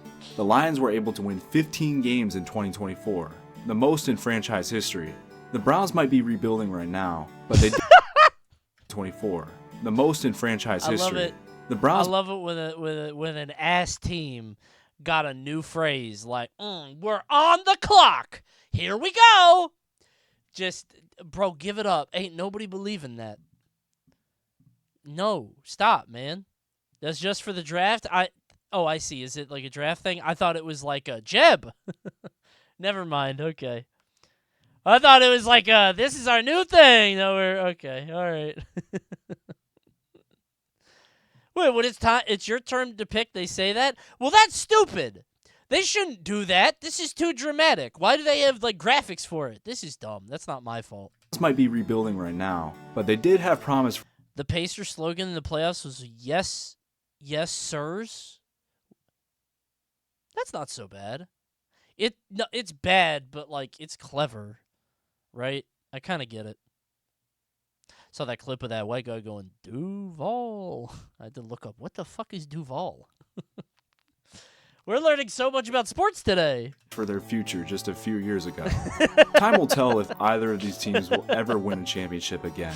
If you want to base this solely on the Super Bowl era, then there's a case to be made for both of these teams to be the worst sports teams in America. Okay. But to me, it doesn't seem completely fair to disregard the multiple championships that both the Lions and the Browns they used to be nice. won. Which is why I am deciding now. I still can think about the guy saying Dingus Pingus. Who said Dingus Pingus? I heard about Michael Penix. Ain't there a player named Michael Penix? They got to be real careful. Now that the Detroit Lions and Cleveland Browns will not be considered Penix Jr. for the title of worst American sports team. I didn't want to look just at the Did anybody, I can't show it on stream, did anybody see that one announcer messing up the Pride helmet call? Oh. That guy. No. Link it.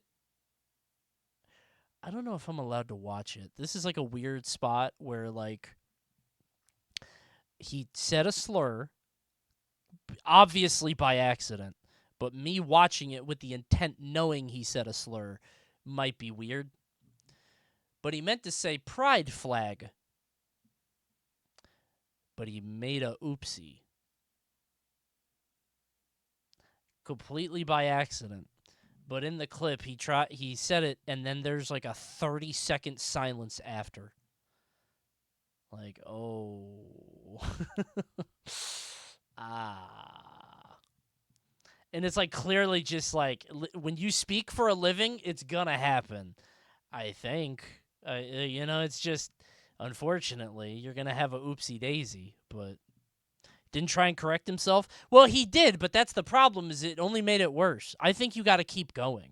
No, you have to correct yourself. I'm sure in professional broadcast they tell you what to do. To me, I think I would keep going and then be like, oh, I didn't even notice. Sorry. Haha, oops. Like, just pretend. But that might be worse. I don't know. Right? It's a tough call. I mean, surely, like, they have, like, they probably have a rule. If you do it, but you got to move on, yeah. Rankings that Saying you didn't notice is so much worse. You think so? I don't know. I think it would just be like, oh, I didn't say flag? Oh, I meant to say flag. Oh, sorry. Like, I feel like it would just be, because then you're weird for continually bringing it up. That makes you weird. Like, you knew what I meant to say, and I just made a mistake, and now you're making a big deal about it. You know what I'm saying? Now I've flipped the script. What the fuck did they do? Who the fuck is this? Who the fuck is Tingus Pingus? I remember Tingus Pingus now. Now I remember. I never heard of fucking Lativia. Now I remember You Tingus drafted Pingus. this fucking kid.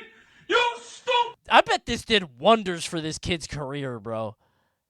Like, if I could get a boomer raging at me on YouTube for 450,000 views, absolutely. Who the fuck is this? Who the fuck is Tingus Pingus? I mean, you gotta be good too, but, you know. Created and decide objectively which team was the worst. It would be pretty boring if I did that, and again, my ranking system is not perfect. Instead, I wanted to use it as a guideline for eliminating some other teams. Sure. I already eliminated the Browns and Lions, Right. and there are a few more teams that I want to get rid of. Okay. The Houston Texans have not seen much success since their first season in 2002. But they're They have new. not made the Super Bowl, and they usually don't win many games. But even with the little amount of success that they've had, they've still accomplished more since joining in 2002 than other teams have in that time frame. Okay. So they sure. will not be considered. Good for The them. Grizzlies and Pelicans are historically not good, and Pelicans. This is like the 6th time I've heard about the Pelicans on the stream, and I'm always like, they did not name their team that. like a bird, like that. Near me, the high school, there's a high school in Glen Burnie, and they have the Glen Burnie Gophers. And I'm like, bro, Gophers? The fuck? You're a gopher? Oh, no. My high school was the Wildcats, which I thought was like every team ever. Every Little League team is the fucking Wildcats. The High School Musical are the Wildcats. It's just, there's a Simpsons joke about both teams being named the Wildcats. Like, it's just every fucking school. NBA teams. However, both of these teams make the playoffs more often than other NBA teams that are left. Neither of these teams will be considered. The Arizona Coyotes had a case as the worst team in NHL. Got a cool-ass the key logo. word Let 'em being live. had, because now Arizona doesn't have a hockey team. Instead, it's the Utah Hockey Club. Cool! For that reason alone, I feel like giving them sympathy and not considering them for the worst. Oh, man. I won't go into reasons for all of Utah Mammoth now? Wait, really? Oh, I kind of fuck with that shit. Look like Loxodont. Wait a minute. Wait, did they make the Loxodont skin off? That's crazy. That's Loxodont. Wait a minute. I didn't know that. Dan is a plagiarist, bro. That's crazy. I guess that's my team. That's what I'm saying. I play Olympia now. They got any mice teams? The Mouses? I fuck with a team name that is not like a great many thing, but one thing. Like a Jazz. I fuck with that. Like, it's not like we're all ducks. We are all one thing. I like that. Heat? I love a Heat. Yes. Magic? Pretty cool. I like that.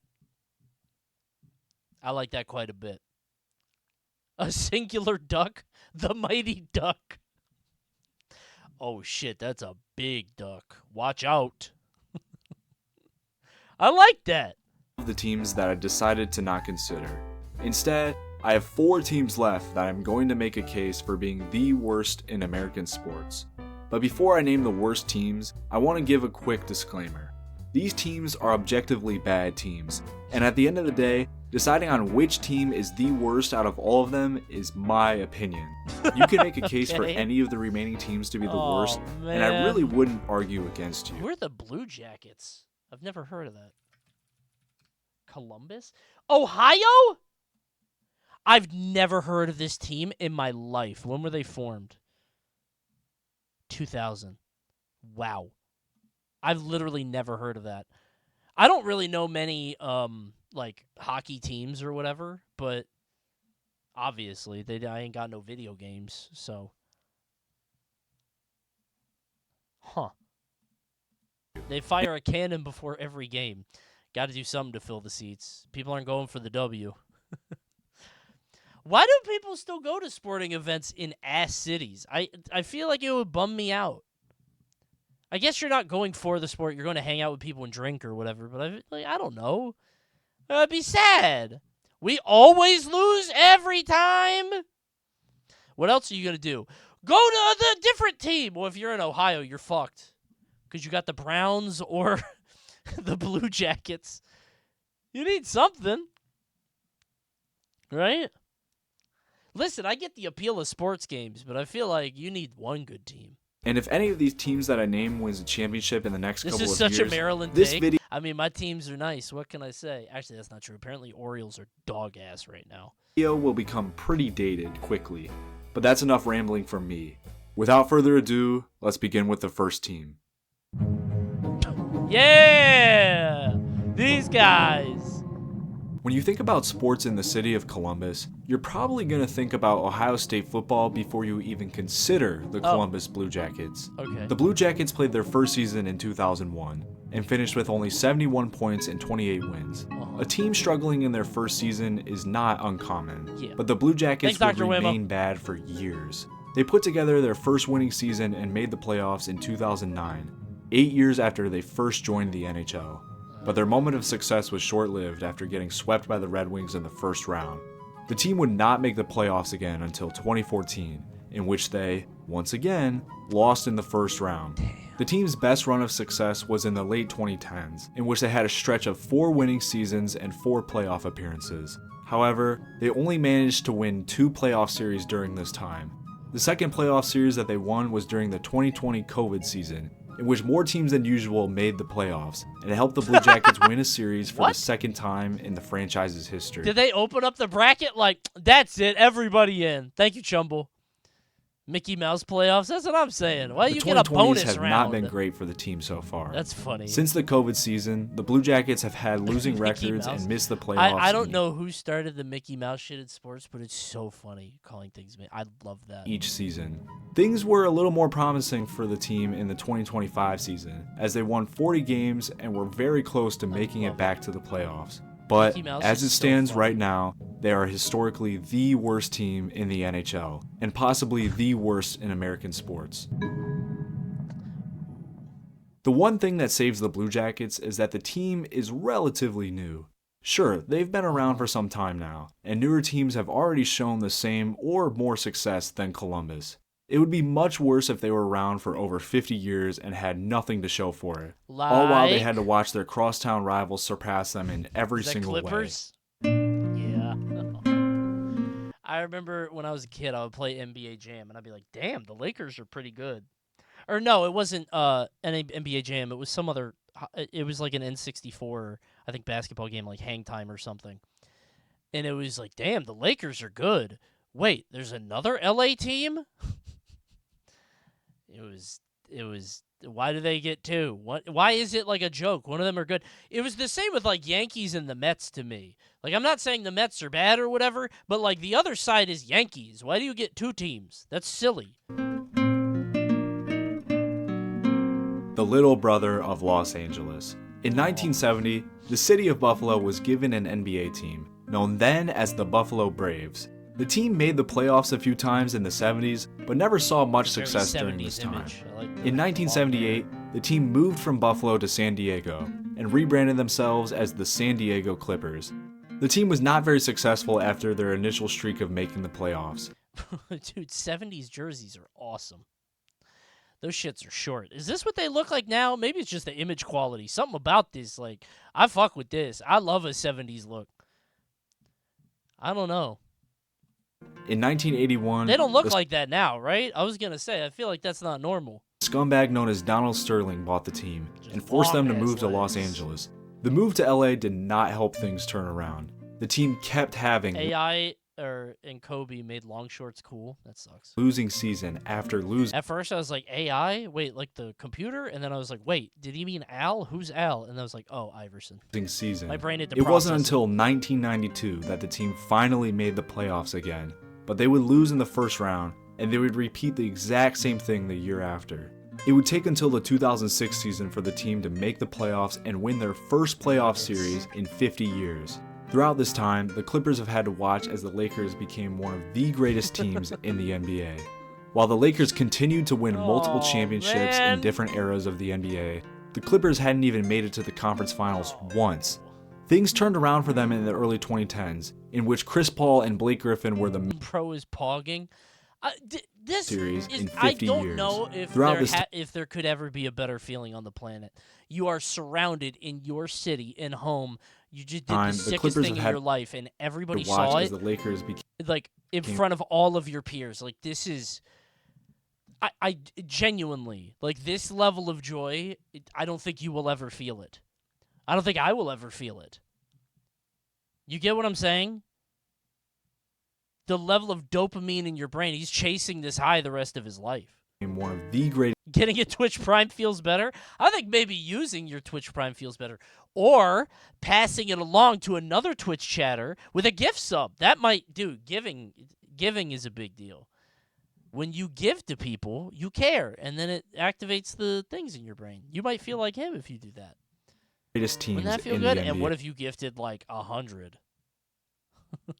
Wow. While the Lakers continued to win multiple championships in different eras. Why don't you give more subs then?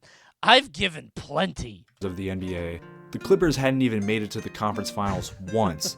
Things turned around for them in the early 2010s, in which Chris Paul and Blake Griffin were the main stars of the team in what became known as Lob City. With Griffin and Paul, the team was consistently making the playoffs. This guy's scared. That guy does not. Oh, jeez. And we're finally doing better than the Lakers were. But even with making the playoffs all the time, the team still did not make it to the conference finals, and the Lob City era eventually faded to nothing.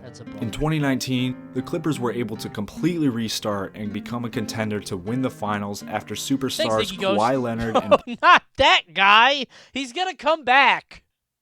Not the crack guy! Thank you, Gender from Pokemon. He's gonna knock on my stream. Hey! Did you think about my offer? Paul George joined the team. Kawhi Leonard had just helped the Toronto Raptors win their first championship, so the Clippers were expecting the same thing from him. The first season under the Kawhi and PG era was great, but with the COVID pandemic happening, the NBA playoffs were gonna be weird. At first, with the COVID pandemic happening, the NBA... Wow. What an image. Whew. That's crazy. Whole new game, I'll say. Like I've seen the Thunderdome in pro wrestling because that's what was happening around that time, which was very funny. Thunderdome, yeah. Hold on. It was a biosecure bubble where they had screens. Let me show you. Let me see if I can get a big picture.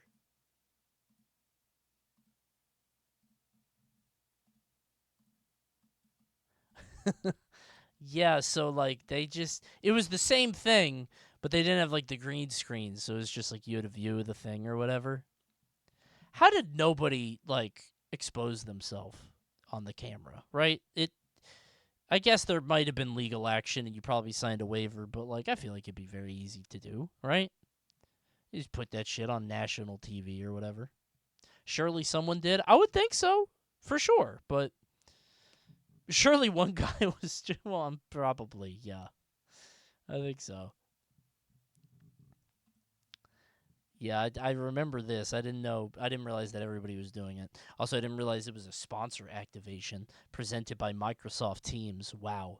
What a way to get your money back. Playoffs were gonna be weird. At first, it didn't seem like much of a problem for them. They finished as the 2 seed in the playoffs and were able to keep the Mavericks from pulling off the first round upset. In the second round, they had a 3-1 lead against the Denver Nuggets and only needed to win one more game in order. It's a very funny picture. This looks like something out of like Beowulf. Release my sword, Gretchen. No, Beowulf, you are not worthy. In order to advance to the conference finals for the first time ever. But because the Clippers are a cursed team, they went on to lose the series in one of the most embarrassing playoff chokes ever. Okay, this is going to sound weird. Never mind. The most embarrassing playoff chokes Grendel? ever. I do. Who's Gretchen?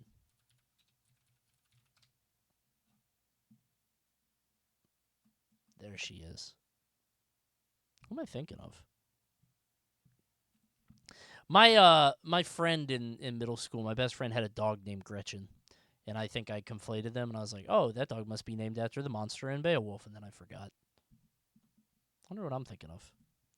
The team was finally able to make it to the conference finals the next season. After being down 2-0 to the Utah Jazz in the second round, the team won 4 straight games to make it to the conference finals for the first time ever. If there was ever a year to win a championship, it was this year. But again, because the Clippers are a cursed team, Kawhi Leonard was injured and he was not able to play in the conference finals. And the team would end up losing to the Phoenix Suns. Oh, guys, I forgot. I got to do something. I'm very busy. I got to go right now. Their chance on making it to the finals. Would the Clippers have won the finals that year if Kawhi Leonard wasn't injured? I don't know. Nobody will ever know for sure. They certainly had a chance to do it. Since making the conference finals in 2021, the team has not won a playoff series. And just recently, they lost another Game 7 to the Denver Nuggets. Tough. The Clippers have been a consistent standard of failure in American sports. Jeez. But if we want to find one that's even more disappointing, we'll have to travel north. The Seattle Mariners played their first season in 1977. It would take until 1995 for the team to make the postseason for the first time. God damn! Nearly 20 years 18 passed before years. they ever made it to the postseason. Oh, Part of that is dude. with how the MLB postseason used to be structured. Until 1994, only 4 teams in the entire league made it to the postseason. Sure. Okay. Still, taking nearly 20 years to make it to your first postseason is pretty sad. It's not like the Mariners had great teams that were getting screwed by the postseason format. The team only had a winning record twice before they made their first postseason appearance. It would take until the 2000s for the Mariners to become a good team. The team made the playoffs in 2000. It would take until they had A-Rod?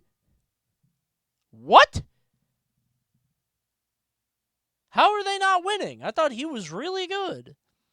I guess baseball's not like that. the 2000s for the Mariners to become a good team.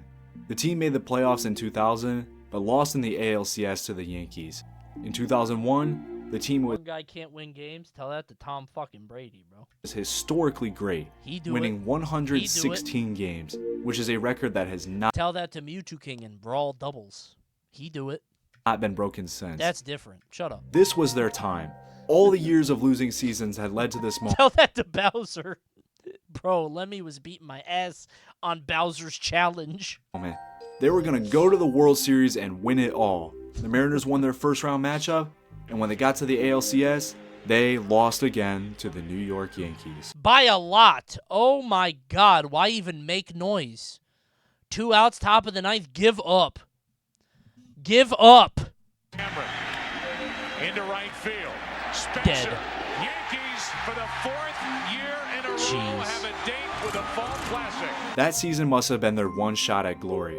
In the next couple of years, the team would win 93 games, but miss the postseason both times. Everything would spiral down from there. After a few years of promise, the team started losing a lot more. It would take them 20 years for them to make the postseason again, which is one of the worst droughts in MLB history. Is my mic quiet? Y'all always say my mic is quiet. Maybe the video's too loud. I'll turn it down. Not all hope is lost for the Mariners. You know Seattle what the problem is? The mic is like, it's either way too close or it's like the dynamics are crazy, right? It's all over the place. I think I'm also not yelling, right? Your stream in general is always quiet. Well, I'm not trying to disturb you. That's all. I had to turn my whole PC up for streams. I'll figure it out later. has had winning seasons for the past couple of years. Even if they haven't been able to make the playoffs since 2022. The Mariners will have a good chance to make the postseason again this year, but even still, they might just be the worst sports team in America. But they're not! Because But who's number one? There's still one more team that I think is even worse than all of the teams that I just mentioned. A team that has been so bad throughout its history that they are often ignored by everyone else. This team has the honor, or rather the disgrace, It's got to be the of Rockies, being my right? pick for Is the it the worst sports Rockies? team Is the Rockies, in America. right? Is the Rocky? Oh. The Cards?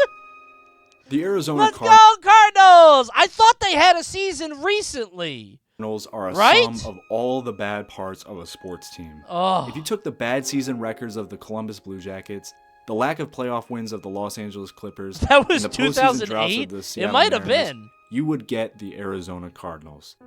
The team got its start as the Chicago Cardinals in 1920. The team struggled to put together any Why am I associating the Arizona Cardinals with John McCain? Those two neurons in my brain are connected. Why? He's from Arizona. Okay. What it probably was is he probably talked about that during the that election. Yeah. Election year. Yeah. Okay. sort of success. In 1943, Got it. the team went 0-10, and they're one of the only teams in the NFL to have a season without winning a single game. The only time this team has The seen year they were any good real was his success year. was Got when it, they yeah. won the NFL championship in 1947. I can see the argument already. How can they be considered the worst team ever if they've won a championship before? You got rid of the Browns and Lions for the exact same reason. But there's a major difference between the Browns and Lions compared to the Cardinals.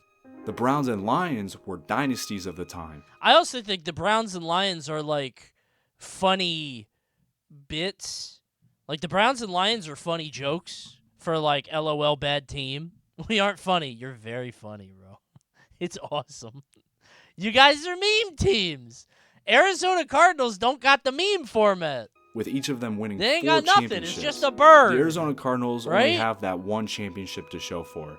During a time in which the league had about a dozen or so teams, after winning the championship, the team did not make the playoffs once during the 1950s. Damn. The team eventually moved to St. Louis in 1960. Nothing changed with the move. The Cardinals continued to have losing records and miss the playoffs. It took until 1974 and 1975 for the team to make the playoffs. That's but tough. both times the team lost their first playoff game. The rest of the 70s went by without the team making it back to the playoffs.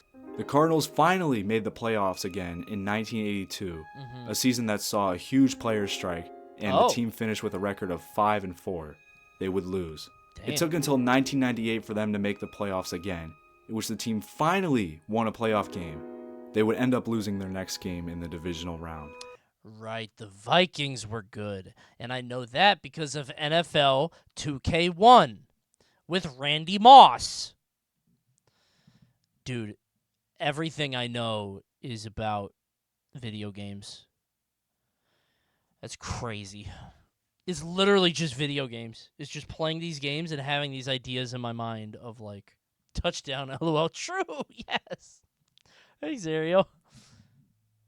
This pattern has mostly been the story for the Cardinals. They'll go through long stretches of losing seasons, eventually have a year or two of success and make the playoffs, lose in the first or second round of the playoffs, and go back to having losing seasons. Damn. Arizona had their chance to change this narrative forever. In 2008, the team won their division with a 10-6 record and were the 4th seed in the playoffs. Believe in now. Okay. People were expecting Good the one. usual from the Cardinals. Maybe they'll win a game, but they are definitely not contending for the Super Bowl.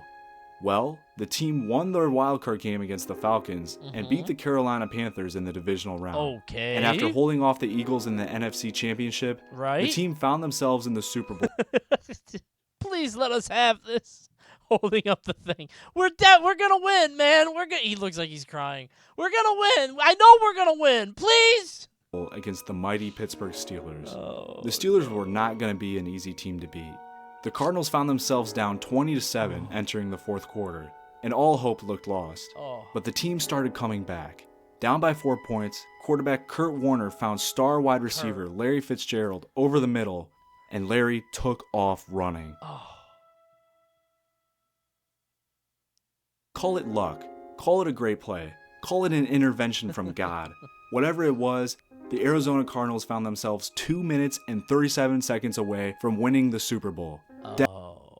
Decades of frustration would finally come to an end. I think I remember hearing about this, but I don't remember how exactly. All the Cardinals needed to do was get a stop on defense, and they were champions. But the defense wasn't stopping Pittsburgh. The Steelers were marching down the field, and before you knew it, they were only 10 yards away from scoring a touchdown. I think you all know what happened next.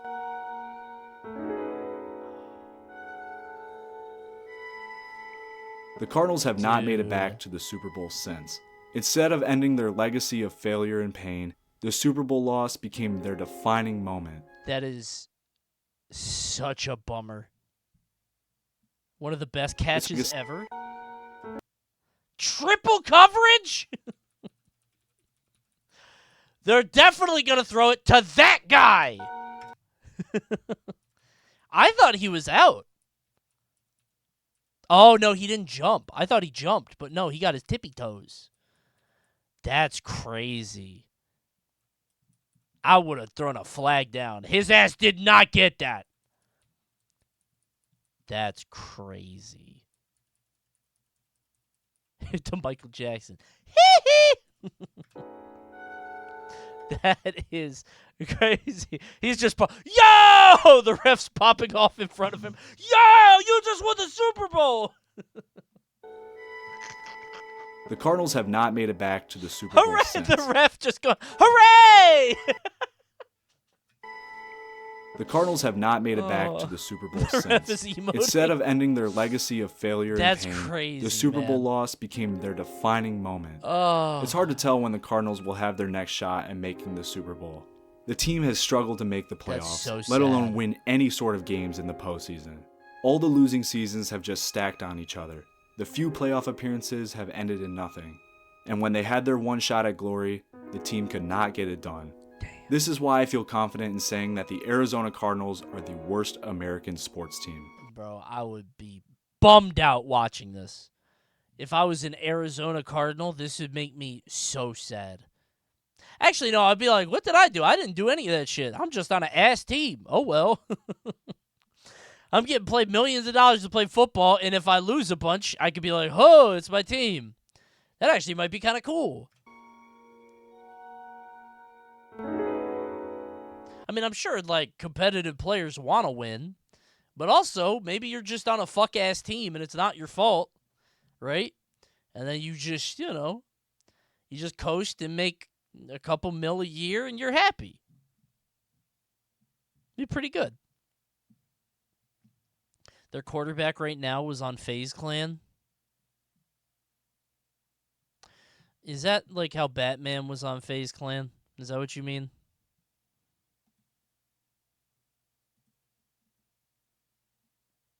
What the fuck is this? Boss Rush. Is this the wrong link? I think you... wrong link. Some chatters are killed for that. You have a question mark badge, so I'm going to let you live, but just so you know...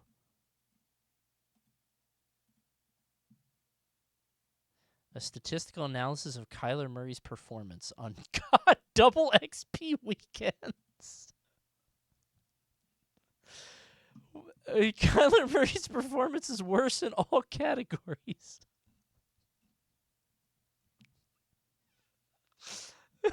Hi, Negative B. I'm a reporter at ESPN. This guy loves God. Bro, if I was a coach, I would be mad at... Dude, this guy has a lot of threads. I guess it's just Reddit compiling all Kyler Murray content. That's very funny. He had a homework clause in his contract. What? What does that mean? Homework? He doesn't watch tape and just plays COD. To watch film. That poor guy. That's crazy. The team got so shamed they took it out of his contract. I know he was like, oh, hell yeah. I'm not watching shit now. Woo! School's out. That's very funny. More COD for me. That's awesome. I like that. All right. Got a question for you, chat.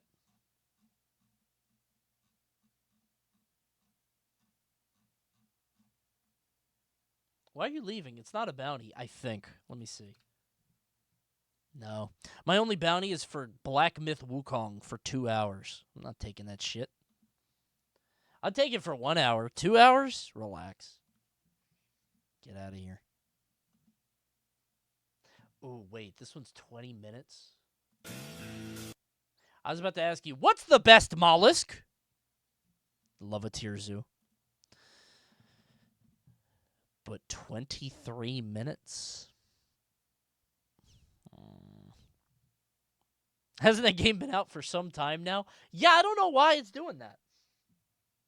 I don't know why that's happening. That's an hour in Coney time. Isn't too happy. Here are referee moments, but they get increasingly more hilarious. Jimmy obviously isn't too happy either. Look at that. I'll look at the mollusk thing, but while we're on the topic of sports, right? Isn't too happy either. Look at that face. I want to see the ref stuff. Side-eyeing Tyler Ford. John, they're active on the glass. A 5 rebound. Looking at the ref like that. Oh, he looked away. I would look back at him. What do you want? John, they're active on the glass, a 5-rebound advantage, and already 5 offensive rebounds. Yeah, so important to win those extra possessions. Look at the ref getting in the way. Kevin Cutler twice setting great screens. The big guy. Ref was posted up on that one. And that's a travel. DeAndre Ayton walks. Ooh. A Blazers Ooh, turnover. okay. He kind of hit that. He's going to get himself ejected. You think a ref is always, any time he's like, wait, that looked kind of fun. I want to play. Can't whip the I want to play on that team. team. Gun to your head, who's that player? Which player? This guy? Kill me. Kill me. On the Bucks, I'm not naming any Buck, bro. Kill me. The Greek Freak. Giannis? Giannis? Probably Giannis, isn't it? Whatever, bro. Shoot me in the head. He's the one Buck anyone can name. Giannis. Not me. Ejected. JaVale McGee. Can't whip the referee with the towel. Turnovers to start this game for the Lakers. That's what the Timberwolves do, and also that is what this game for the Lakers. That's what the Timberwolves do, and also I didn't see him fall. I just saw him doing like he looked like he coming out of an egg. He is selling it. Ow. Ah. Bro's doing CrossFit. Got to get his crunches in. that is what. Oh. What is going on? We got referees. The player helping. I got you, bro. He's trying to get some favorable calls on that one. I think you can't suck up to the ref, bro. No ass kissing, all right? Stop. You know what? For that, he thinks he's like Dumbledore. 20 points for the Timberwolves. He's down the 100 playoff games or more. Scott Foster, Tony Brothers. Got his ass.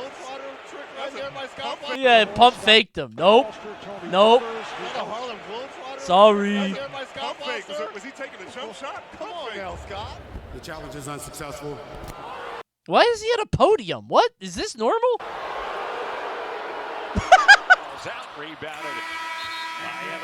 Is that what they have? That's awesome. No way. Here's through the first 12 minutes. By the way, Mitchell threw that ball from about 85 feet away and hit it. Holy. Cavaliers with the quality defensive effort here through the first 12 That's minutes. crazy. Threw that ball from about 85 That should count. That should give you 100 points. feet away and hit it. By the way, Mitchell. This dude's looking at his phone. Damn. She looking at her phone. He looking at his phone. That's crazy. Imagine being at this game and missing this. That's nuts. Not catching the craziest shot. And maybe this happens a lot. I don't know. That's that ball wild. from about 85 feet away and hit it. Vanderbilt driving the baseline. Toon almost had a steal, and now 3.5 to go on the clock for the Lakers. And that's when deflections really matter. Lost to Carmelo Anthony at Syracuse, actually. At the end of his Kansas days, they came to the NBA. He steps in. Okay. From his rookie Get a little season to physical. 09. Get active. And here we have Bill Kennedy doing the Lion King cam at Ball Arena. There we go. With Ta-da! Simba, that is a Simba costume. He tried to run. He knew Rogers again, baby. Nice. Nice. And a technical foul. It's the most casual technical foul Wait, did he foul the coach? I've seen, and I've been. Is that what he did? Did he foul that guy? Like, please stop talking to me. You can do that? I didn't know you could do that. That's awesome. I feel like umpires just throw them out. They hit the fucking, but I didn't know you could foul a coach. What do you get for that? Is it just free throws or what? You get 2 techs? That's very funny. You might have not just been talking about anything. So what are your weekend plans, man? How about this heat, huh? Hot enough for you? That's it. Get this guy out of here. NBA. Oh, he's bummed out. That was awesome. That's ice cold. Poke away in the hands of Beal. Blocked by Edwards. Shot clock violation. What a defensive sequence. Oh, don't dap him up. Don't do that. Bro, option in 4K. Everybody saw. What is this dap up, bro? He's on the Wolves squad. What is that? Hey, good shit, bro. Good shit out there. Let's get it. Let's go. If I'm Beal, I'm like, bro, why are you fraternizing? What is that? Everybody sees you. Hornets are going to get to the 500 mark.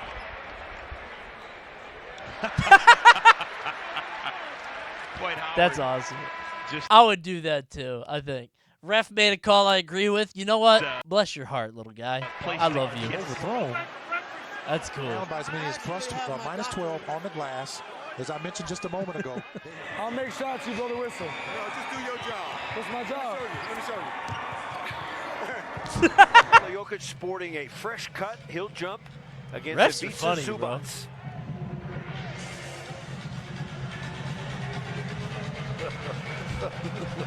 Billy Kennedy with a fake toss there. He couldn't quite get it out of the holster. That would have been his fourth miss of the season just a moment ago.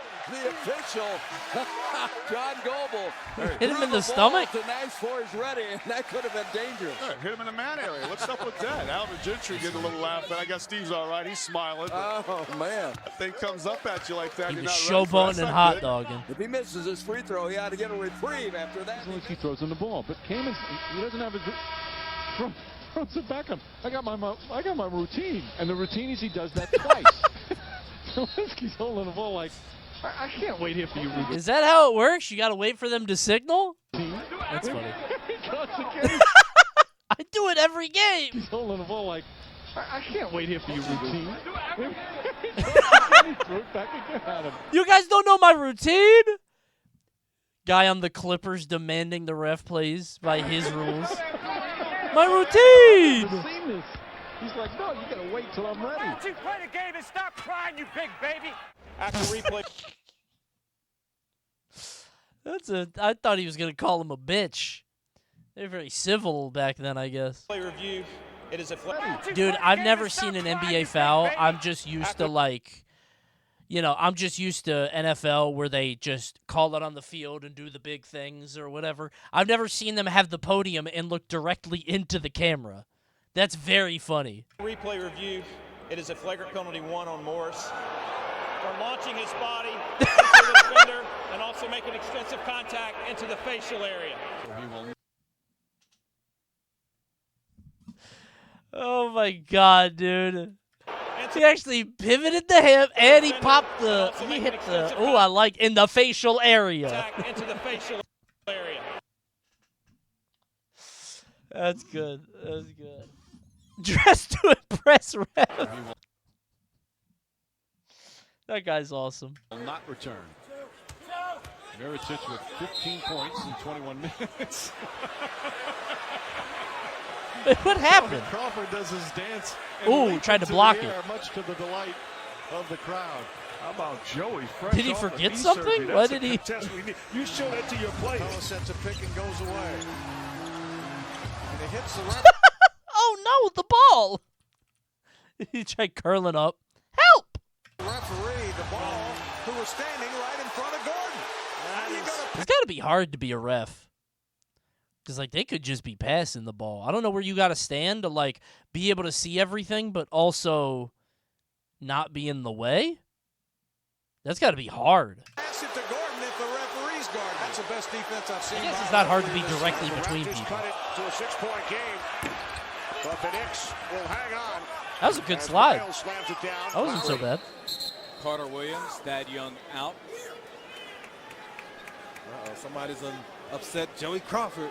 Don't want to do that. Oh, you don't. I thought he was going to throw the ball boy out. He didn't come over there quick enough. Can't leave this beer on the floor. And he's still, he wants another ball boy now. He wants this poor guy. Not good enough. And he's really giving it. Oh, dude, that poor guy. Oh, my God. That's got to be. Oh. To the young fellow with a mop. That poor kid with the mop. Oh, it's probably a fucking 20-year-old kid doing this for $6 an hour. Showing his Philadelphia side. The booze from the Wells Fargo. Staring at him. Come on, Joe. Chill, stall him out. This song? He's still looking at him. Showing his Philadelphia. Does this happen a lot where people have to clean the floor and they play the Annie song that they sing when they clean the orphanage. Philadelphia side. The That's blues very of Wells funny. Fargo. Come on, Joey. Chill, stall him out, Joey. That's He's very still funny. looking Just a bunch of kids cleaning the floor. at him. That's a awesome. different one. Young fella, if I was your daddy and you did chores like that. That's good. Basketball court DJs are very funny. That's awesome. Such a good rebounding guard. Anderson able to put it back off the Howard miss. Dwight Howard is Ooh. just 3 of 11 from the field. A pretty good shot. I don't know if he knew. I guess he knew. He put the hands out. That's pretty good. the beer. Come here. Is this upscaled? What is this? Get him and his buddy a beer. You keep the change. You know, you always want a relatable crew chief, and that's exactly what James Williams was. I mean, look at him, entertaining the crowd. This was in the break, the quarter break. He's just driving around. Hooray! You know, every once in a while, you have those aha epiphany moments. You go, you know what? This isn't basketball. I gotta go see a basketball game. Are they fun? I wonder what the vibe is like as opposed to, like, different games, you know? I've only really been to baseball games. I went to a couple football games, but they were not, like, not memorable for whatever reason. I wasn't into it. I think baseball's slow pace is so good for being at the ballpark. It's more active than a baseball game. I guess it's constant action, sure, yeah. Go watch hockey? I wouldn't know where the puck is. I feel like I'd have a hard time, bro. You know? Oh. Hockey's good in person? I'll try something. Wait, no, it's probably cold in there. Don't it be cold in there? In hockey? Oh, I don't like that. It's cold as hell. I'm not doing that, bro. I hate the cold. No, I'm going outside. Never mind. I like baseball. I forgot baseball's outside. Nope. I will hear nothing more. I like going outside. We go to baseball. I got Camden Yards. Or wherever the Nats play. I always forget that the Nationals are, like, over there. But wear a hoodie? No, man. You don't understand. I'm a lizard. You don't understand. Like, I think it was, like, 95 degrees here in Maryland today. I was out there on a rock like a fucking bearded dragon. I was so happy. I love that. I love the heat. I don't know what it is. Something about I don't like humidity. Like, I would like less humidity, but I fucking love the heat. And I think it's because my brain gets really messed up by seasonal affective, so it, like, tries to make up for it in summer. Because I hate being cold. I shake like a chihuahua when it's, like, 60. I can't stop, you know what I mean? But when it's hot, I love it. I love that shit. Crazy. This is an entertainment business. And then you see a referee driving a four-wheel. Do you like 110? Okay, I don't think anybody likes 110. Just to be clear, you can't, like, boil me in a pot. Coney, do you like it if you were put in boiling water and your internal organs would melt? Would you like that? Like, no, man. I don't think 110 would be good. I think, like, 100 is probably my limit. I would assume. During a timeout singing Coney stew? I would be delicious. Such Sweet Caroline. I would be I would be yummy. Lay it on us, Bill. After reviewing the play, Wait, who the fuck? Who's talking over him? This is his turn. What is that? I'd be mad. Hello?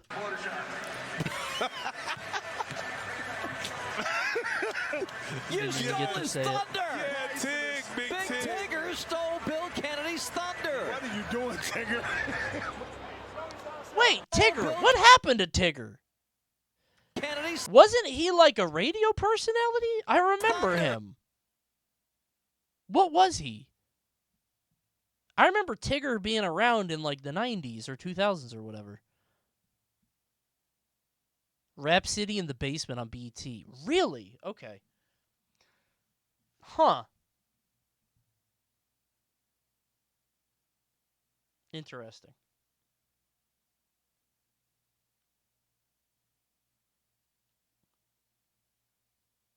That's like 30 years ago. Bro was probably tired. It was a very long time ago. Well, do you guys... Okay, a lot of you guys are probably too young for this, but like MTV used to have like jockeys who would like do like show stuff or like, you know, interviews or whatever. And I don't remember their names, but like I remember their faces. There's one girl with glasses that everybody loved. Kennedy, was that her name? One of those. And it's like I was thinking of that. And I thought Tigger might have been like that for MTV or something, but was her name Kennedy? This is pissing me off. MTV Kennedy. Yep, Kennedy. This is her. She was a personality on MTV, and she would do interviews and stuff, and a VJ. MTV had VJs. God, that's old. Ow, ow, ow, ow, ow, ow, ow, ow, ow, ow, ow, ow. Are you thinking of Sway? Sway started as a VJ, but he got bigger. Like, Sway did his own shit, but Sway was one of them. There are a bunch of VJs. There's a whole lot of them. Video jockey is such a cool term. I know, I wanted to be one. There are a bunch of jobs I wanted to be. VJ was one of them. It's crazy. I'm old, but what the fuck is a VJ? It was just like between MTV shows or like as part of MTV shows for like Spring Break or whatever. Think of like Nardwuar. It's like a Nardwuar. They would just have that. They would have like Nirvana on or like, you know, Pearl Jam, and they would talk to Eddie Vedder or whatever, right? What are you doing, Tigger? Yeah.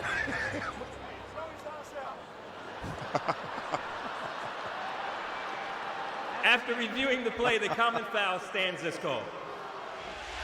Marion talking to James the whole time, and then fouls him.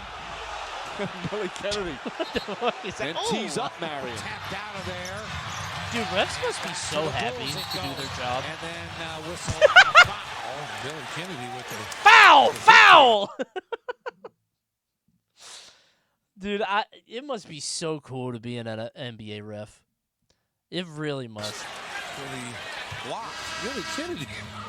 What are you doing? Oh my. 8%. That guy's great. I don't know if I've ever seen this. Whoa! Why did he do that? It looks like I'm trying to play too. People hate the NBA refs.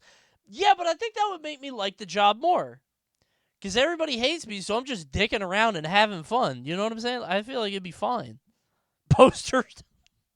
Yeah, posterized. I don't know. It'd be fun. Every ref in every sport is hated. That's what I'm saying. Like, I'd be fine with that. What does this scoreboard mean? Yes. What is the yes? They hate them because they're funny. That might be it. Like, why are you making a big thing about it or whatever? Yes is the TV network? I've never heard of that. it's a guy from Foot Locker who just ran onto the floor. Oh, it's New York? I'm in LA. Whack! Get out! Get away from me, Steve. Get away from me, Steve. He didn't say a word. Technical foul, Wallace. He's gone. Do they ever reverse their decision? I feel like trying to plead with him wouldn't work. They never reverse it, right? So you can't even... He never picked it up and didn't But he didn't touch it with both hands. That's the thing. You think so, Michael? 55 hits, 2 to come. Wait, did he listen to Michael? He didn't. Actually, you know what, Michael? You're right. Technical foul, Wallace. He's gone. Wait a minute. Picked it up and didn't But he didn't touch it with both hands. That's the thing. You think so, Michael? 55 hits, 2 to come. Maybe it was the opposite, and he said, no. Oh, he was on the Wizards? Never mind. I'm not listening to Wizards, Michael. Michael, I didn't see 2 hands on him, Michael. But I believe you. You did. But I believe you. I saw. What the fuck is this? Michael, I didn't see 2 hands on him, Michael. But I believe you.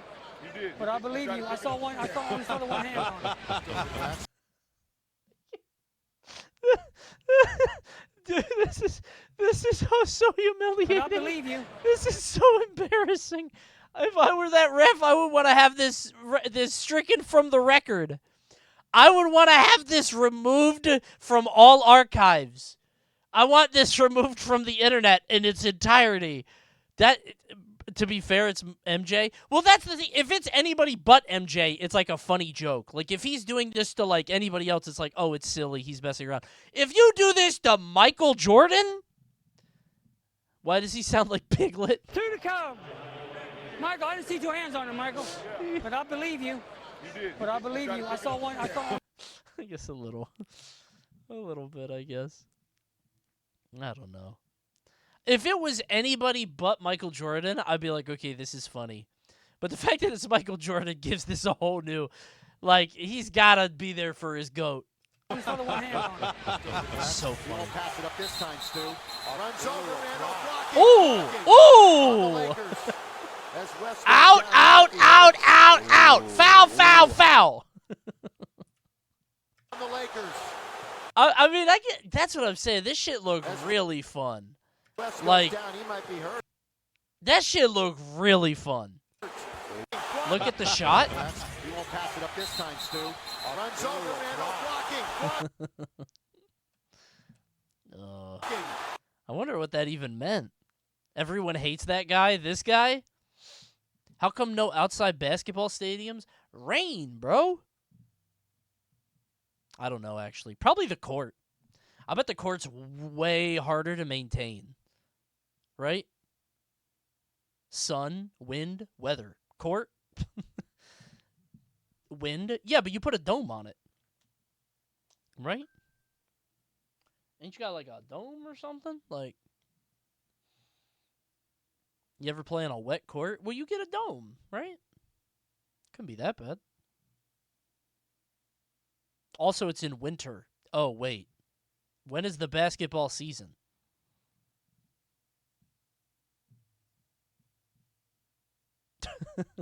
October to June. Ugh. Yeah, never mind. No, that's ass. Never mind. That's not good. Okay. All right, never mind. I did not realize. On the Lakers. As West goes down, he might be hurt. Ooh, how is that a block? That's funny. Basketball with some would probably have people in heat stroke every game. True. That's probably a good point. Here's a short and sweet mojo you'll love. I'll watch a 4-minute hilarious Bond gadgets from 12 years ago. If it doesn't work. Welcome to WatchMojo.com. I gotta fuck with this. We'll be Okay. down the top 10 most hilarious James Bond gadgets. Do please try and return some of this equipment in pristine order. Don't touch that. It's my lunch. Number 10, the horse trailer from Octopussy. Okay. Horse kicking off our list is the gadget that Bond uses to escape the Cuban army. Supplied by his female associate, this tiny livestock trailer hides an ultralight aircraft behind a horse's ass. Not only does this plane unfold to carry him out of enemy territory, but it also shows off Bond's patriotic side with the colors of the Union Jack. That's pretty cool. That's a cool plane. Fill her up, please. Number 9, They the really be making that shit up in Great Britain. I kind of fuck with pole that. gun from The Spy Who Loved Me. In this flick, James Bond is chased downhill by a bunch of bad guys on skis, as per the usual. Since he's hopelessly outnumbered, he decides to awkwardly turn around and fire a .30 caliber rifle hidden inside of his ski pole. We would not want to be on the receiving end of that. Ow! Holy shit! Dude! That's like a flare in your chest. Motherfucker! 30 cal? End of that. Just shoot me with a pistol. It shot him in the heart. Thing is, if the bad guys could ski while firing normal guns, why couldn't Bond do the same? Well, that wouldn't get him on any cool list. That's crazy. Would it? That's insane. He is farming these guys. Boom! James Bond is so fucking cool. Number 8, cigarette rocket darts from You Only Live Twice. Cigarettes can kill. Given to Bond by his allies, these cigarettes are actually mini rocket launchers that fired. I bet this seemed racist as hell. Cigarettes Oh, never mind. can They're kill. still in the lab. Given to Bond by his allies, these cigarettes I are thought actually they were like making a peace offering mini or something. rocket launchers that fire deadly rocket darts. So they're a bit more fast-acting than nicotine and tar. Accurate up to 30 yards. Very neat. It can save your life, this cigarette. This means that back when Bond used to smoke, he could get enemies to unwittingly light him up and then light them up in return. Number 7, the Ghetto Blaster from Living Daylight. The Ghetto Blaster? It's time to... In this movie, Bond disguises himself as Japanese. James Bond Japanese disguise. Oh my god.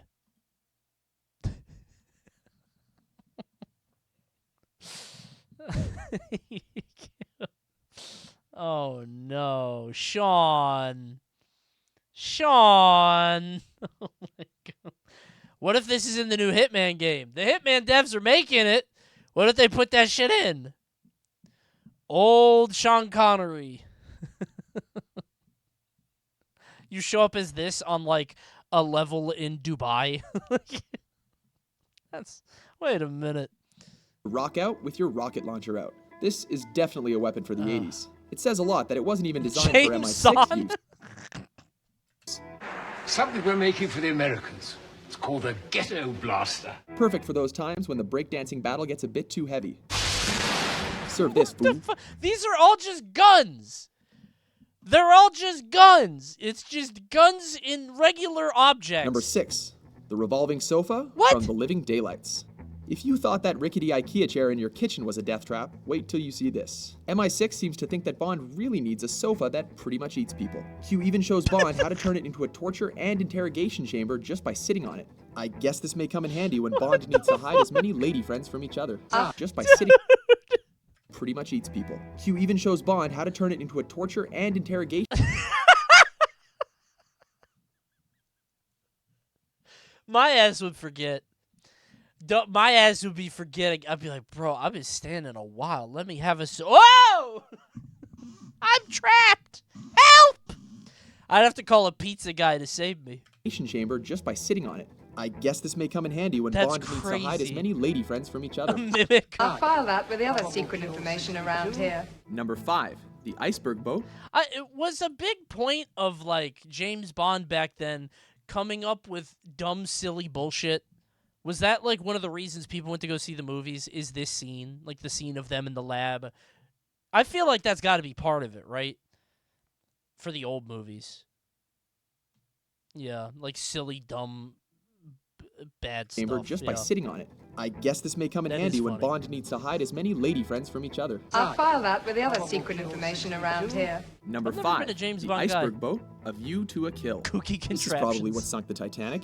This camouflaged iceberg boat is pretty over the top and one of the spy's strangest forms of travel. It was That's pretty useful, actually. That's pretty cool. When did James Bond become a serious franchise? I think it was always supposed to be serious, but like things were over the top and silly. But like the 90s, like Daniel Craig made it like real and grounded. But I do think Pierce Brosnan was like more serious, right? Like the Pierce Brosnan area was definitely a little bit more serious. Not like super serious, but like it wasn't goofy.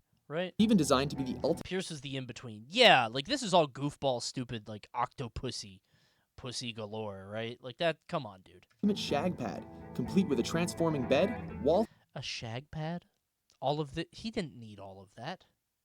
This is all in the iceberg? It's a ceiling padding and a sexy female spy. Oh, Commander Bond. Call me James. It's 5 days to Alaska. Holy shit, man. This is just wish fulfillment for your dad. Your dad thinks James Bond is the coolest motherfucker on the planet.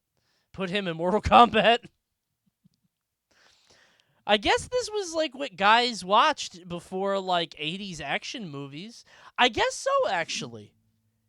Like James Bond is the original Arnold Schwarzenegger. Like he's that guy, right? Surely. Huh.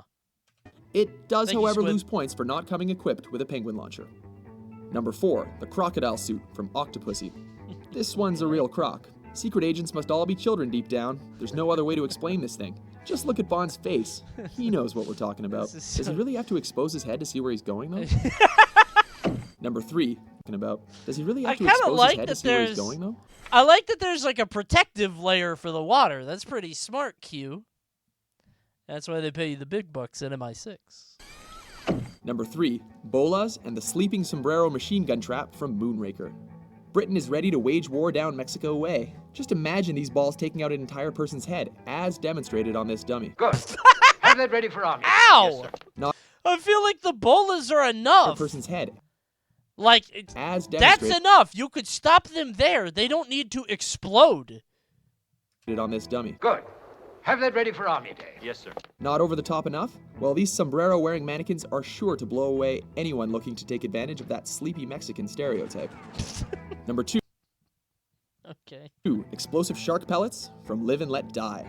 Leave it to Bond to use something that sounds completely ridiculous to The couch again? Another couch? great effect. What is it? A shotgun, naturally, with compressed gas pellets. A wildly unrealistic gadget, Bond manages to use one of these pellets on Mr. Big, thus making him blow up like a balloon before going totally Hindenburg. What the fuck? That happens in James Bond? Doll's mess, of course. Kick-ass one-liner in 3, 2, 1. He always did have an inflated opinion of himself. Number 1. Leave it to Bond Why is it a shark pellet? to use something that sounds completely ridiculous to great effect. What is it? A shotgun, Shark? naturally, It's an acronym? Okay. with compressed gas pellets. There are knives that inject air to kill sharks. What? A wildly Here, unrealistic eat this. No, I don't want to eat that. gadget, Bond Oh, manages to use one of these pellets on no! Mr. Big, thus making him blow up like a balloon. So stupid. What? This is ridiculous. I've never seen this. How have I never seen this? How have I never seen the inflated James Bond guy? Mario did this once. He ate a balloon. Blow up like a before going totally Hindenburg. Holy shit, man. Sal's mess, of course. Kick-ass one-liner in 3, 2, 1. He always did have an inflated opinion of himself. What could be Number number 1. one? Prosthetic nipple from the man with the golden gun. Taking the top spot on our list is something that blurs the lines between gadget and disguise. Okay, buddy. Bond uses it to All impersonate Francisco Scaramanga, the world's most deadly assassin. No one has seen the assassin before, but they all somehow know that he has a third nipple. Please forgive me, Mr. Scaramanga. That's right. Bond's entire plan hinges on going topless and having the bad guy stare at his man boobs. Boy, would that have been awkward if it didn't work. Which Bond gadget? Wait, but it was a gun? I didn't get to see No the one has gun, seen the right? assassin before, but Francisco is something. 1. Prosthetic nipple. Oh no, it's just a nipple. Never mind. I assumed it was a gun. I thought I saw a man with a golden gun, and I thought it was going to be a gun, and I was like, where do you even put the bullet? It's literally just a nipple. Nipple from the man with the That shit gonna fall off. How do you get that thing attached? That's crazy. You know, third nipples were kind of like not popular, but it was like a topic in the 90s. People talked about it, and I never knew or met or heard about anybody with one. That's not a joke. I'm serious. They had like a moment, yeah, where people would like make jokes about it. Maybe it's because of this, or maybe there was something. I'm not kidding. Seriously. I don't know why or why people discussed it, but I thought like the reason I bring this up is because can you please unpause the video? Sorry. Let's stop on this one. Bond manages to use I one of thought these I was pellets on gonna Mr. Big, like thus run making him into blow that up like more a in life, like somebody being double jointed or something. Like I thought it was, you know that John Mulaney bit about quicksand. John Mulaney is a bit where he's like, I thought quicksand was gonna be a way bigger problem when I was a kid. It's that I thought that like being double jointed or like never broken a bone or something. Like I thought that was I would meet somebody in my life. I'm shocked. I distinctly remember the third nipple thing, but also, I remember everyone talking about one guy who had 2 peepees. I remember that too. Yeah, people would talk about the double PP guy. Just playground bullshit. There's a guy with 2 peepees. It was also, Lorena Bobbitt was getting around a lot. The lady that chopped off her husband's PP. That was around the same time, and everybody made jokes about that, and I was like, what happened? I think I heard about it on SNL or something. Double jointed just means flexible. What is the hitchhiker thumb thing? Because I've seen a lot more people's thumbs lately, and they don't do this shit. I thought everybody's thumb did this, but I see other people's thumbs, and it's just like clubbed or whatever. Is heterochromy the third nipple of gens? Is that not normal? Maybe, actually. Heterochromy, like, yeah, maybe. Because I think heterochromy is, like, so uncommon, but there's so many, like, anime waifus or whatever. Maybe. Because I've never met anybody with heterochromia. Weird. You can play the entire game of Lego Island on your browser. I don't know what that is, chatter. I don't know what Lego Island is. I don't want to play Lego Island. Hello! Relax. Stop. That guy was hyped. All right. Hold on. I promised I would watch it. Coney, can we check this out?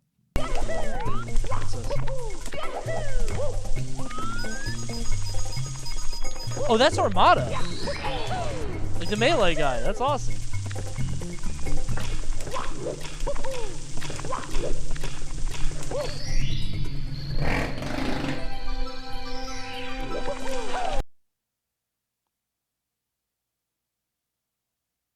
Was that him?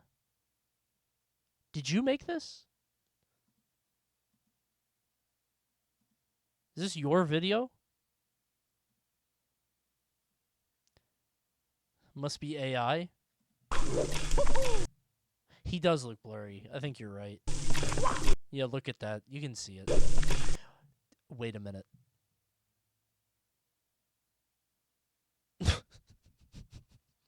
I really want to put into Midjourney, like,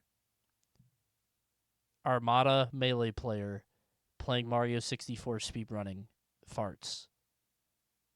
Like, I want badly to get a video of Armada farting while playing. See what the AI does with it. I do. I'm curious. I think that's like illegal, man. I'm kind of curious.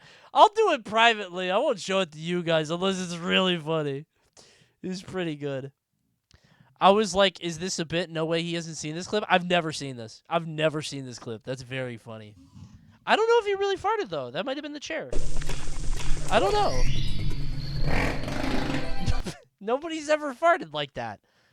Right? It's like a fucking, like a chainsaw. That wasn't... I don't think I've ever seen... I've never seen this before. I would remember that. I would definitely remember Armada farting. I think that's Armada anyway. That's funny. That's a good video. What chair sounds like that? Apparently the Secret Labs, whatever the fuck he's using. Thanks, Wavy! It sounds like a bass-boosted Yoshi. Oh my god, it does. That's pretty good. That's pretty good. Okay, I said I would watch it, and I'm gonna do it. Here it comes! Wait, let me make sure there's not another video. I have so many videos I wanted to watch. Never mind. Yep. This is...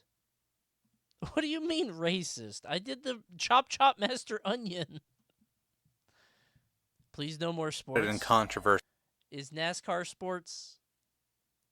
Can I do NASCAR? That's not sports, right? That's not sports. It's cars!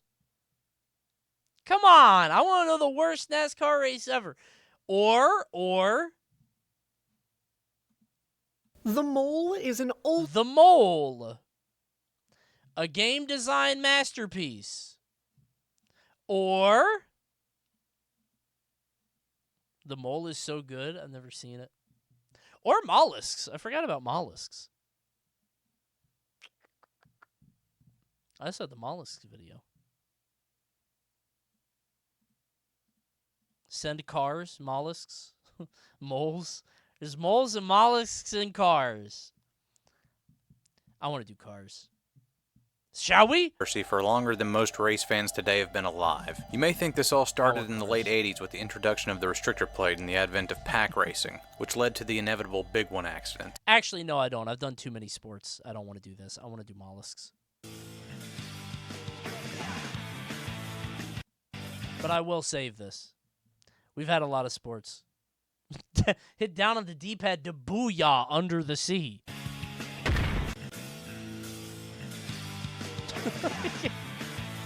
Give me that. Stop. Oh my god. Dude, an octopus fight seems very dangerous for everybody, right? Surely. You could probably get real tangled. No? I don't know. Like, are those... Hold on. Are those images of the deer that fight with other deer and get their antlers all crossed up? Are those real? I don't know if that's like a rat tail, like a, what's it called? Like an urban legend or what? That's real? That does happen? Rat King, that's what it's called. But deer can actually do that? That's scary. That's fucked up. Ugh. Screw you, Coney, give me the shell. It's my shell! I want the shell! Oh my god, yeah, like this? Oh, dude. Imagine being the smaller octopus and just sucked up. Ugh. That's freaky, man. Mollusks are one of the most diverse factions in the entire game. Indeed, much more diverse than I think most players realize. Octopuses surely have to be the top. Oh, wait, are octopus... Is that a mollusk? I thought it was a cephalopod. They're extremely popular, both among casual... Ew! I hate snails and slugs. I fucking... Oh my god, do you guys ever go, like, take your trash out outside, and then, like, it's rained, and then you step on one? Does that happen to you guys? Oh my god, dude. I wear slippers. I hate it. It feels so bad. And competitive players, with some I don't live in hell. Maryland? builds demanding incredible levels of You don't skill go to out pilot, barefoot? while others are practically AFK. And with so many different potential mollusk builds to choose from, it can be difficult to know which builds are actually competitive. I would not pick snail. What the viable fuck? in the Snail current is meta. ass. So today, we're going to go through the mollusk tier list. Snail While has I to attempt be to cover ass, as many of the surely. popular well-known builds as I can, I guess he's mollusks are an protected. Better than extremely slug. broad category, He has second a only to shield? Yeah, arthropods in slug's terms worse. of number Okay. of individual members. Sure. So inevitably, some are getting left out of this video for the sake of time. Do you guys have, like... Never mind. This is a stupid tangent bit, but, like, I only know cuttlefish from one thing. Does anyone in chat know what it is? I would not know the cuttlefish existed except for one thing. It's probably the same as you guys. Splatoon? Nope. South Park. Yep. It's that the vanilla paste or the cuttlefish. It's the only reason I know about that animal. It's amazing what culture can do. Still, by highlighting standout builds in both the high Kyle! and low tiers, hopefully I can give you a good understanding of where the mollusk faction fits into the current metagame, and will be able to fill in the gaps for yourself. But before we dive into the tier list, what is a mollusk? And what are their common attributes? Mollusks are a huge group, encompassing all gastropods, all bivalves, and all... Cephalopod means head foot, and gastropod means stomach foot. Really? What, a scalopod? all cephalopods. While every group We need a head ass. What's head ass? Cephaloposterior. has its outliers, most factions Cephalobutt. at least have some consistency in their base stats. Birds tend to have pretty high mobility, mammals tend to have high intelligence, arthropods high defense, and so on. With mollusks, though, it's pretty hard to pin down any obvious through line. Pick any one stat and you can probably find a mollusk both at the top and bottom of the charts. Clams freak me out so much, dude. Something about them is so weird to me. Just sitting there on the ocean floor, right? Not moving with that stupid tongue. It's freaky. But one thing you will not find is a mollusk with basic middle-of-the-road stats. While the numbers and combinations will vary Who's greatly winning? between builds, one thing I've noticed The is bird that is in just the about water, every but the mollusk bird is has a bird. something extreme about it. He can't fly anymore. What happens if a bird gets water in their wings? I guess he can, I mean, that's too much water, clearly. With at least one Ugh. stat being either incredibly They high get or wet? Yeah, abysmally I don't low. think it's that bad But normally. anyway, given just how hard it is to generalize them, we may as well just dive straight into the tier list. Yeah, they are called At mussels. the bottom There of we go. F tier, we have Yeah, the they're common ass, slug. bro. Now, while this build may look like it has all the downsides of the snail without That's any what of the I thought, benefits of yeah. the snail's protective shell, yeah, it's pretty much exactly what it looks like. Oh. The garden slug genuinely has some of the worst stats in the entire Oh, game. man. Imagine being born as that. Is that not a super bummer? Is that not the saddest thing you've... Like, that guy had to have been a serial killer in a past life, right? Like, if karma is... I don't know. If you have a soul, if every animal has a soul, and you're born on the planet as a slug, like, that's the worst luck. You just come out when it rains and eat crap. It's fucked up, man. I don't know. With even its best stat being fairly That's mid. so sad. Its only defensive ability is its slime, Ow! which does help ward off attacks from insects. Ow! It's a double-edged sword, though, as their slime also leaves a trail, making slugs one of the easiest builds in the game to track down.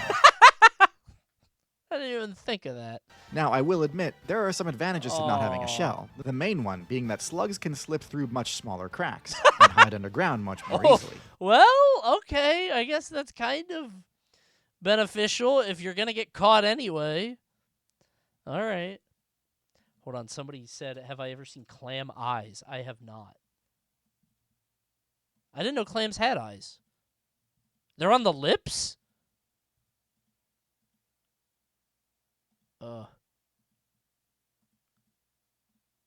Oh my god. Oh, I don't like that. Dude, the ocean is so fucking weird, man. The ocean is literally aliens. It's just a different planet down there. Oh, fuck.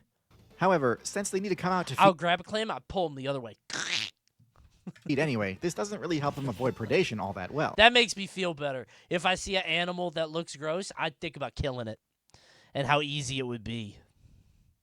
Phew, my anxiety is gone.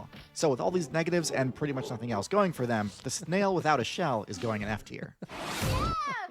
And there it is. Yeah? Steady long arrive. Here come Coney's 10 funny phrases he pulls out exclusively for every Tier Zoo video.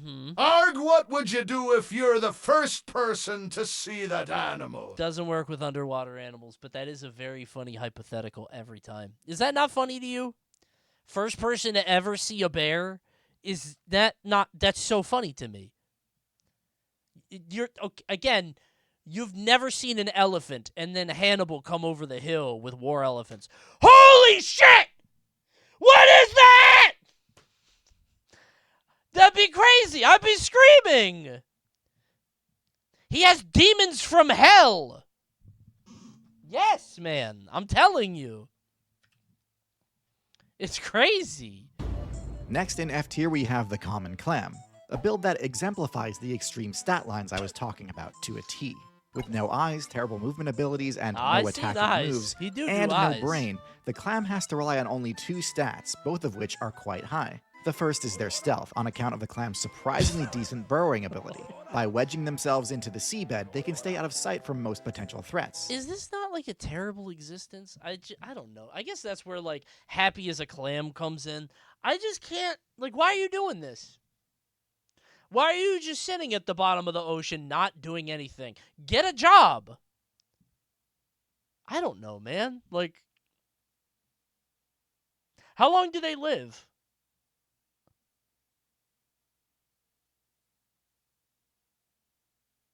Are they like lobsters and they're immortal? Until they die.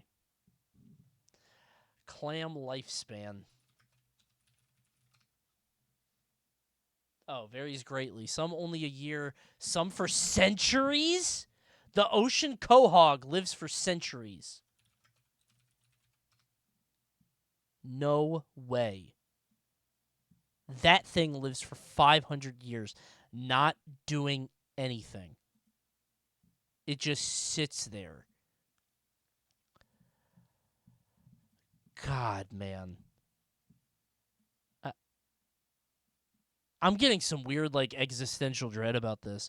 I'm not afraid of dying, but I would be afraid of being that. I don't know. I'm weird. I have a weird feeling right now. I'm not joking. I feel weird about this, and I never have felt that before. Like being a clam. And I guess they don't feel boredom or, like, they don't feel... Obviously, they don't feel human emotion, but, like, why does it even exist? Why can't it be a plant? Why did God make that? Right? I want to get eaten.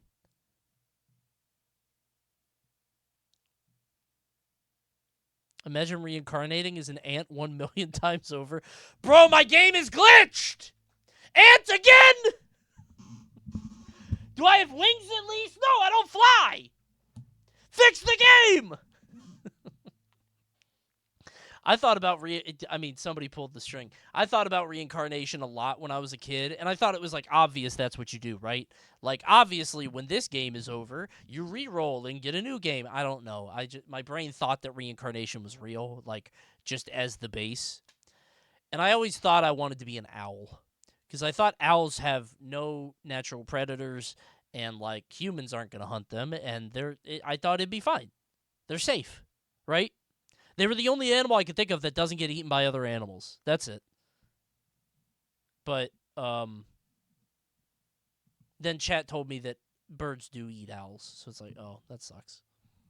I mean, other than like a house cat or like a dog, right? So.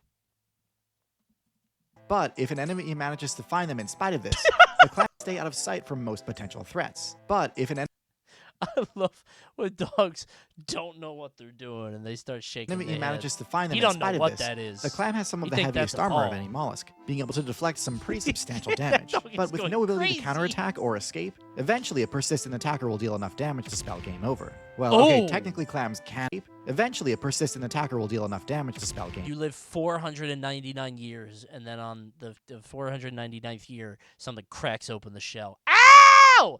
Imagine feeling pain as a clam for the first time in 3 centuries.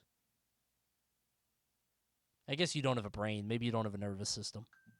I mean, obviously, whatever.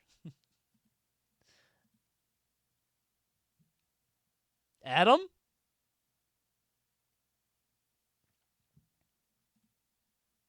Game over. Well, okay, technically clams can move, but I mean, come on. In the current meta, this just isn't enough. What's worse is that even though clams can burrow down to hide, in order to survive, they need to filter feed, and to do that, they must poke their most vulnerable Don't touch weak that. point Don't touch- above ew, the surface ew, of the ew, seabed, ew, ew. giving Oh away their my hiding God. spot and opening themselves up to a devastating critical hit. Wait. Above the surface of the seabed, giving away their hiding spot and opening themselves up. Ow! Ow! Wait, so I always have a hard time with this, and I know it's stupid, sorry. The clam is not the shell. The clam is the worm inside the shell. The shell grows from the clam in the same way that the turtle is attached to the shell. Like, the turtle is not a Koopa. You can't hit the shell. God. Imagine getting your tongue pulled out. Well, it's not just your tongue. It would be like if your tongue was attached to your brain. Like, your tongue goes this way, and it just goes... Themselves up to a devastating critical Ah. hit. At the top of F tier, we have the common snail. The garden snail has most of the same weaknesses as the previous two Go ahead, bite me, bitch. Bite me, break your teeth. I go in shell first. entries on the tier list, Go but slightly ahead. less severe. Ooh, Snails are I'm eating you now. Now I'm gonna have a little bite. I'm gonna have some leaves. Snails are every bit as slow and non-threatening as slugs, but they do at least have a shell to help block attacks. They can even use their shell to shield bash attackers in a pinch, though this doesn't do much damage. However, similar to the clam, because of how shield bash Okay. attackers in a pinch, though this Twerking the shell on the beetle? Get out of here. doesn't do much damage. However, similar to the clam, because of how slow their movement speed is, Oh. and how weak their counterattacks are, eventually an aggressive player will be able to punch through their defenses. So they're not the worst of the worst, Okay. but compared to some of the unique and powerful abilities we see higher up on the tier list, the basic snail build just isn't going to cut it. Yeah, snail's ass. At the bottom of D tier, we have the scallop. Ain't The that a scallop clam? is essentially a more decked out version of the clam. Oh. Though it has a lower base defense stat than the clam, its Oh, that shit weaknesses are also flies much less around in the pronounced. ocean. Instead of being Oh, completely oh, immobile, oh, scallops, oh, oddly oh. enough, have the jet propulsion ability, something usually only found in cephalopods and box jellies. That would genuinely scare me, I think. Seeing that in the ocean, I think I would be very afraid of it. Though it has a high Ha, cooldown, ha, this ha, ability ha. gives them an escape option if they're ever under direct attack, something every other build on this list so far desperately needs. Just grab it? I think it would bite me. It would hurt. Of course, being able to flee from battle wouldn't do them much good if they couldn't see attacks coming. But thankfully, scallops also spec into primitive eyes, enabling them to detect predators and reposition themselves accordingly. In theory, anyway. One of the issues with simple eyes is that even the most basic stealth techniques, such as, for example, moving very slowly, can get past their danger sense, resulting in scallops getting regularly bodied by starfish. man. So while they're definitely a bit more versatile than some mollusks, I can't give them too much credit. I've never eaten a scallop. I gotta try a scallop. Oh, I want hibachi.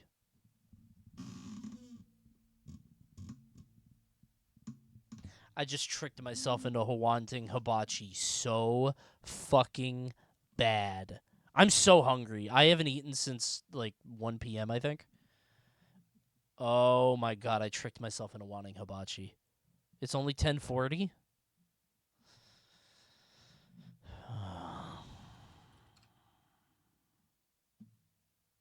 Closed. I would have done it. I'm not even joking. Near my old place, there was an amazing hibachi place. As with most places, it got worse over time. Like, it was one of those places, like, when it opened, they were trying to impress everybody. It was so good. But then as time went on, it got worse and worse. But, like, oh, baby, I will always love you, Fuji Hibachi in Gambrels, Maryland. Ugh. Good God. Jeez. Did you get impressed? Like you wouldn't believe. Dude, I went to the first, like, when Chipotle first opened, it was unbelievable. But then I think it's just, like, supply lines, and as brands expand, they get bigger, it just gets harder. Like, it was so good, Chipotle, when it first came out. I think that's why In-N-Out stays regional. I think if it went big, then it would probably, I assume. But, like, Chipotle still can be good, but it varies by location. The Annapolis Mall Chipotle is so fucking good. If you go specifically to Annapolis Mall, it is delicious. But every other one is ass around here. I don't know what's Next, different. in D tier, we're going to have the first of the cephalopods on our tier list, the chambered nautilus. The nautilus is a slow-moving, armored scavenger. Coney, you're a Cookout enjoyer. Who isn't? Everybody loves Cookout. You get, like, it's Taco Bell, but for Southern food. Not even Southern. It's like hot dogs, hamburgers, everything like it. You could just get, like, a billion things for $30. Like, I get it every time I'm on the road. I've never had it. I think it's just an Atlantic South thing, so like North Carolina, South Carolina. But it's so fucking good. There's no, like, frills about it. It's literally just a grill. It's so good. I go there all the time when I travel. Build that sustains itself mostly on detritus and carrion that is sunk to the bottom of the sea. While being able to swim while rocking a tough shell is impressive, their terrible swim speed shows just how power-crept this ancient build has gotten. I don't Their even know what they perception look stat like is also behind that pretty shell. mid, especially for a cephalopod, Ouch! which on average have some of the best vision of any marine build. The Nautilus used to be a much more popular be build going until backwards? seals and sea lions were added to the game, as their high agility and armor-piercing bite gave them a crushing matchup It's for sad that the Midwest ain't got shit. Culvers. You have Culvers. That's your thing. Don't act like a victim or so desperate, bro. You have Culvers, and it's very good. Every region got something. My region used to have Chick-fil-A, but now that shit's everywhere. My local chain. the Nautilus. Tough. So, while it is impressive that the Nautilus has made it through some of the roughest balanced patches in the game's history. What does the South have? Piggly Wiggly! I think the South has Buc-ee's. I went to my first Buc-ee's, and I was like, damn, this is big. Got some brisket. Delicious. Bojangles? Yeah, kind of. I don't know if that's just South. I think Zaxby's? No, Zaxby's is everywhere. I don't know. I'm getting a Culver's where I live, and I'm really hyped. It's good. Very good burgers.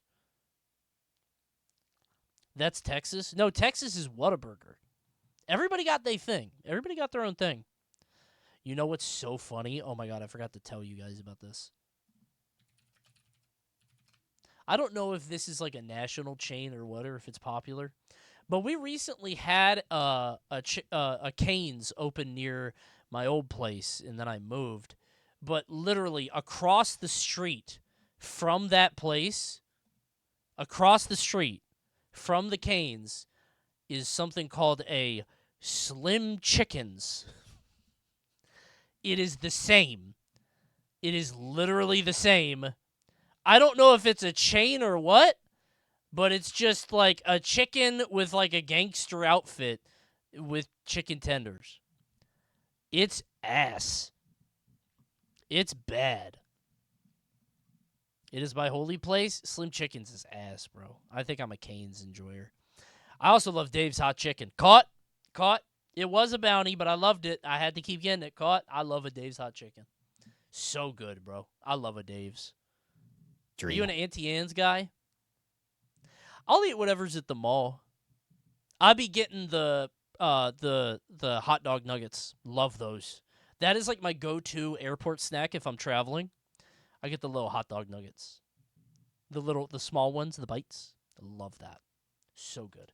But I don't care if it's Ann's or Wetzel's. I'll eat anywhere. With the cheese sauce, no, hold cheddar. I don't need it wet. They're just fine on their own. I eat that shit dry.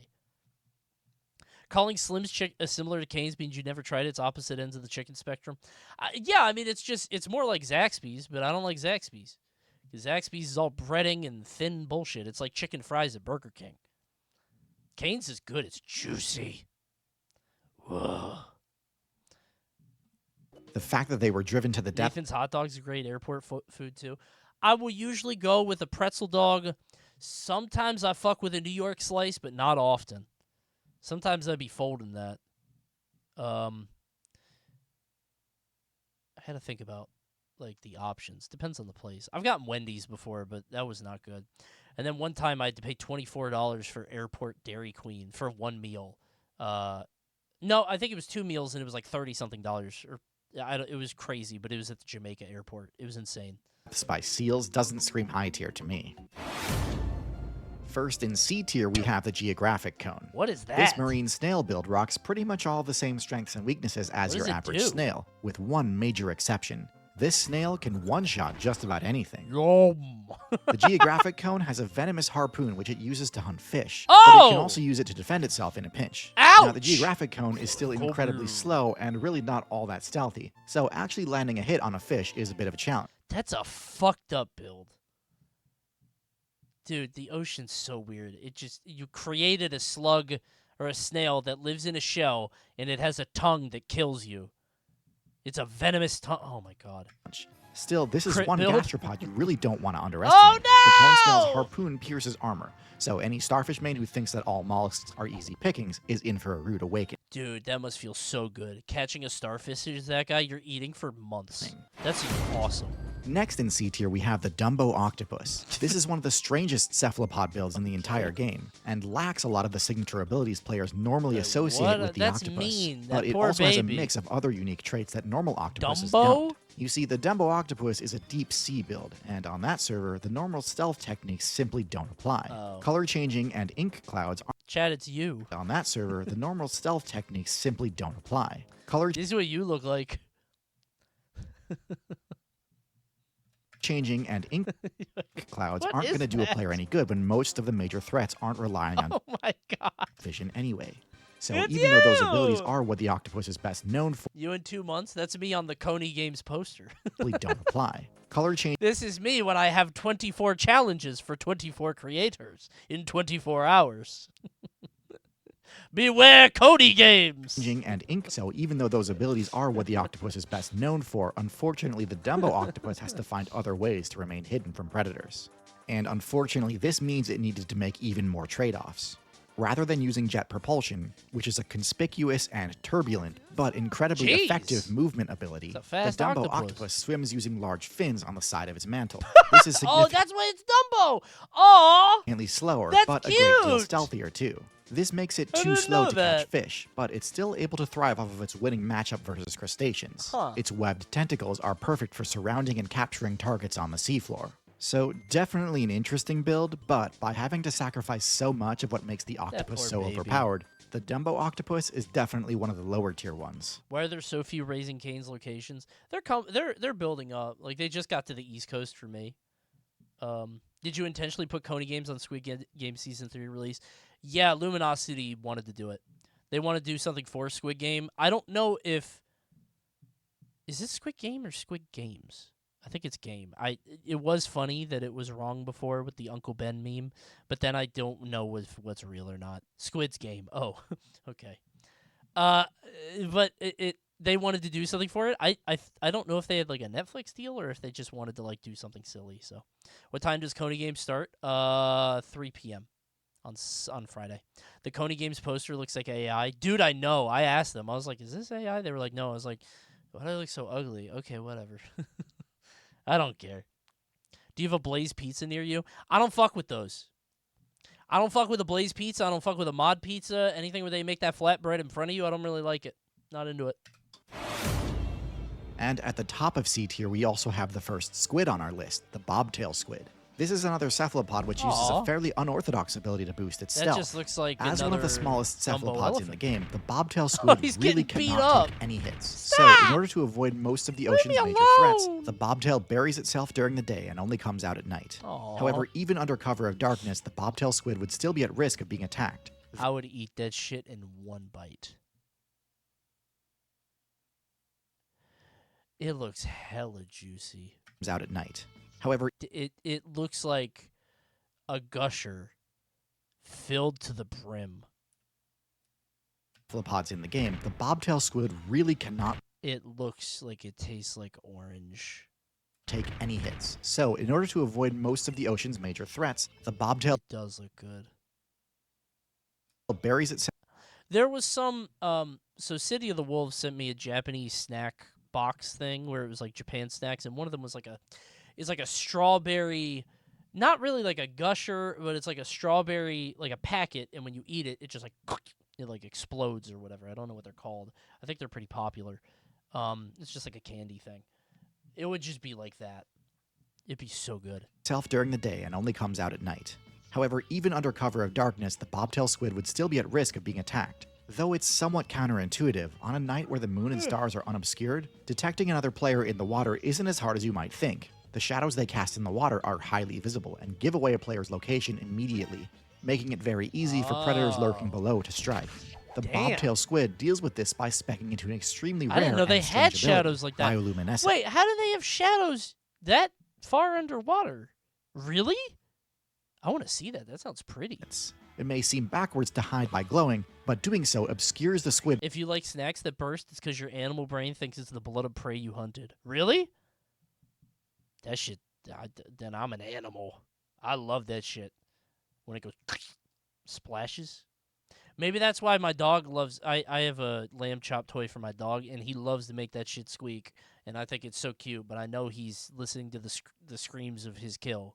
By removing its shadow. Of course, this does make them easier to detect from above, but attacks at night from seabirds are much less common. The bobtail may have the lowest stats of any cephalopod, but its unique and creative way of hiding in plain sight keeps it out of the low tiers. Not for me. I can't give it too much credit though, Not for because me. while its strategy for stealth at night is clever, honestly it's not that good at hiding during the daytime, having a seemingly worse ability to camouflage itself due to its bright coloration. It's like a boba. Oh, At the yeah, bottom there of you B go. tier, we have the leaf sheep, a sea slug with a truly unique ability called kleptoplasty. Leaf sheep is able to absorb the chloroplasts from the Wait, it's called a leaf sheep? That is so cute. algae it consumes, essentially just stealing the sounds like a algae's Pokemon. photosynthesis ability. This ability generates XP passively over Aw. time, allowing them to grow, heal, and regenerate their energy without eating. I love a leaf sheep. It's hard to overstate how game-breaking this ability would be if it weren't on a character with otherwise pathetic base stats. For a human, this would basically be like if sitting in the sun provided you with the same benefits as eating well and working out. Oh, dude, I want that now. Oh, man. That looks awesome. Unlike some of the sea slugs higher up on this list, the leaf sheep doesn't really have any defensive abilities. But if you want a character that is extremely forgiving in terms of the resource management side of things, the leaf sheep may actually be the best build in the game for This is the Yumi of animals. anyone looking for that Very chill simple, casual playstyle. Very easy. Sure. That's an idle game animal. Sure. On pretty much the exact opposite end of the spectrum, next in B tier we have the giant squid. Bro, surely at some point in my lifetime, or at least yours, they're going to make fast food healthy, right? Surely. They have to. How can healthy food still not be tasty? They're going to do it at some point. Why would they? Why wouldn't they?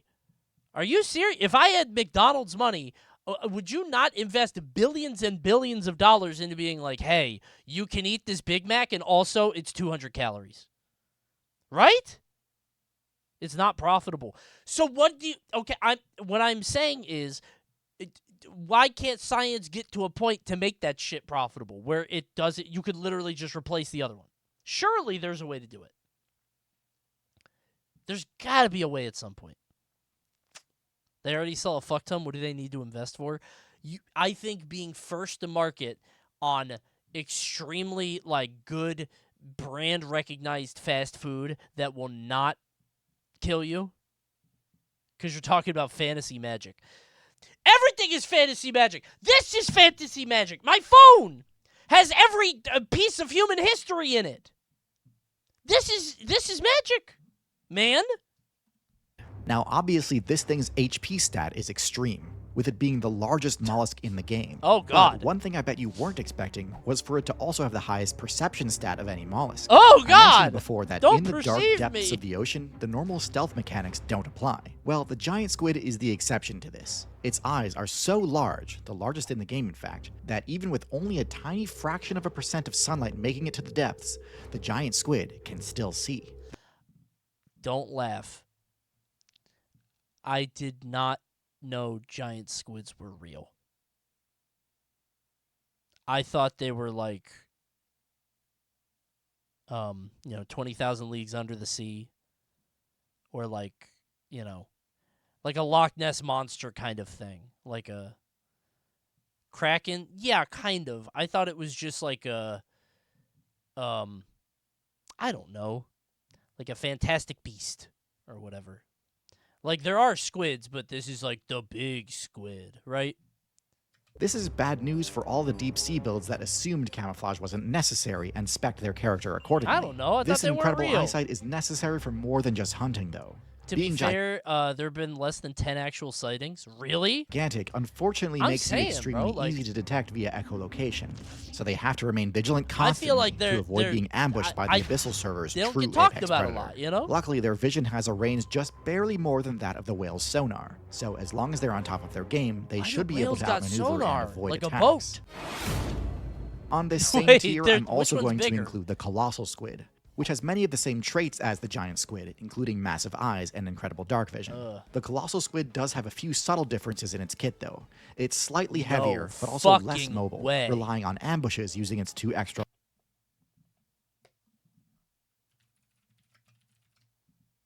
How big? Oh my god, dude. That's just flesh. Oh my god. It's just straight up flesh. That's freaky, man.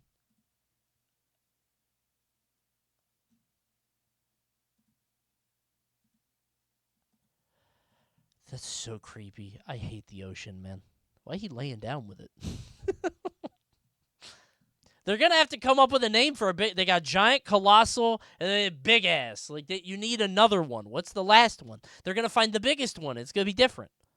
Long arms to capture prey, as opposed to the giant squid's more traditional method of rushing down a target with an array of tentacles. The colossal squid also has hooks on its arms, which do more damage and can inflict bleed buildup, He's making them scratching much me. more dangerous Stop for whales it. to attack, making up for their slower swim speed.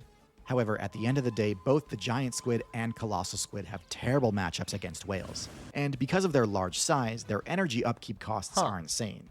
So they have to play pretty much a perfect game to avoid getting smoked. It's gotta be real hard when your whole body is fleshed and not get eaten, right? Both are Surely. powerful builds if you know what you're doing, but not without their limitations. Sure. At the bottom of A tier, we have another sea slug, the blue sea dragon.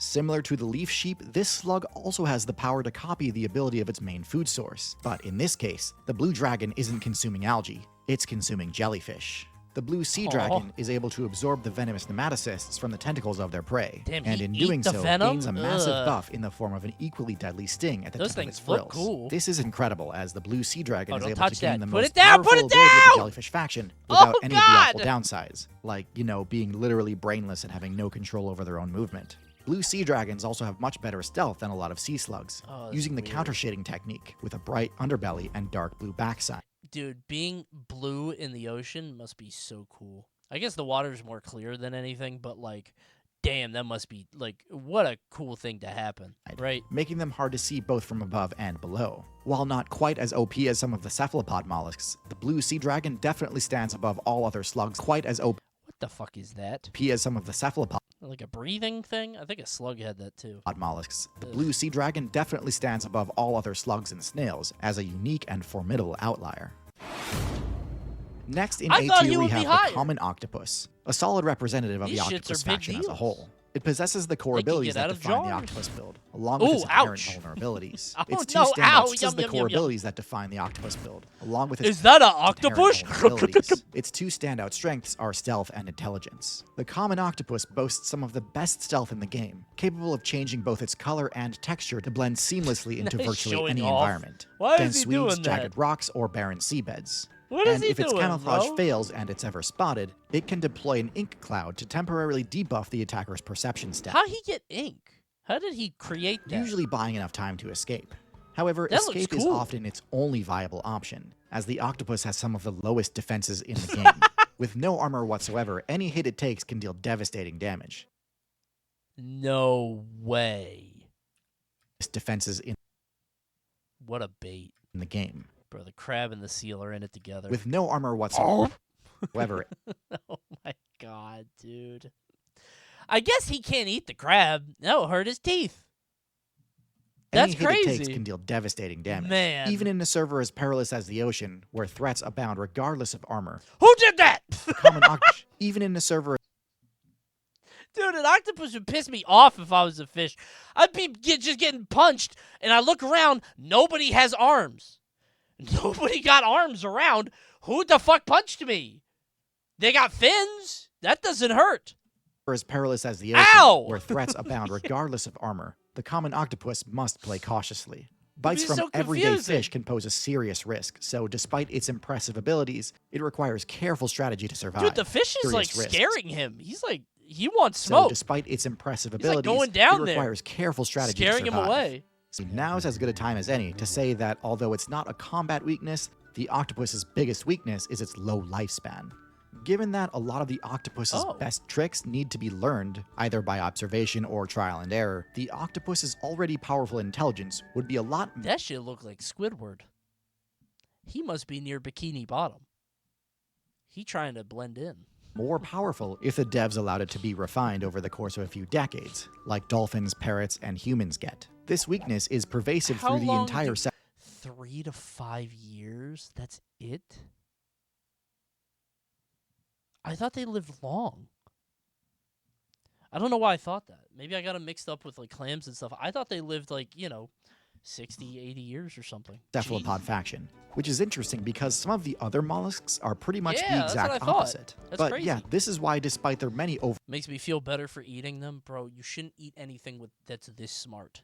It's something that I think it is God's decree to not eat that shit. What do they even taste like? I bet they're all rubbery. I'm not eating that. Do you eat pig? That's different. overpowered abilities, not it's the hard to same. give any cephalopods a top tier rank unless It's they're not the truly same. Could a pig get out of a jar? broken in even more ways than usual. Oh Ranking shit! A slightly big higher one. in A tier, the giant octopus adapts on the octopus archetype with Whoa. one minor tweak, trading some stealth for greater strength. While it retains A the ability to shark, change color dude? and texture to blend into its surroundings, and can deploy an ink cloud to escape threats, it's less adept at stealth than the common octopus due to its larger size, which makes it more noticeable when moving. However, this Oh my trade-off comes God, with dude. significant advantages. Its above-average bulk Get gives off it my a wider margin of tentacles. error in confrontations. Unlike the typically less brawny octopus builds, the giant octopus boasts impressive physical power, with arms capable of wrestling mid-sized sharks and a beak that deals substantial slicing damage. That must be so scary to just get pulled in by an incomprehensible force. You didn't even see anything behind you, and now you try to swim for it and you can't move, like running in a dream. In addition to being Oh my venomous. God. It also shares the same high intelligence that other octopuses do, That's crazy. enabling it to tackle problems and improvise solutions on the spot. Though it shares the same lack of armor as other octopuses, leaving it exposed to heavy damage, the giant Now they're octopus's kissing. enhanced strength and unique Mwah. abilities more than offset its reduced Touching stealth, beaks. marking it as a force to be reckoned with. Next in A tier we have the Humboldt squid, also known as the Red Devil. The Humboldt squid is the wolf of the ocean. It doesn't have the best stats in any one category. Ooh, It's not ew! the fastest, it's not the largest, and Oh, it's he not pulled the that deadliest. shit in. However, it is well above average in all of those categories, and that, plus some impressive hunting Ooh. tactics, makes it one of the most fearsome mollusks in the game. During the day, Humboldt squid mates hang out in the deep sea out of sight. But as it gets dark, the hunt begins, and the squid rise from the depths to attack. They hunt in packs, coordinating with each other via Oh, pulsing red and dude, white they got light. friends. These feeding frenzies can tear through schools of fish in an instant, and then return shit. back to the depth before builds like the dolphin can arrive to challenge them. Now, obviously, communicating with light pulses has the disadvantage of giving away your location, so faster characters will usually be able to avoid getting caught in the frenzy. They got But lights? still, the fear That's kinda factor cool. alone of getting caught surrounded by large glowing red squid has to earn it a spot in A tier. Dude, the ocean, how they got lights down there, how they got any of this. Crazy. And last in A tier, we have the Ew, Mimic ew, ew, Octopus. ew. No, The Mimic Octopus is a smaller mollusk with below average Why does stats he have for its such archetype. long legs and such small head? However, the Mimic What? Octopus uses its color change ability in a truly unique way to shapeshift into the form of other marine characters. No, he don't look like that, bro. He's not pulling it off. I would not be confused. That would not work on me if I was a shark. I would not eat that. In doing so, it can trick other players into misplaying in many different ways. The most obvious strategy in doing so, it can trick I'm other gonna players eat into an octo. misplaying. Oh, that shit's a rock. Oops.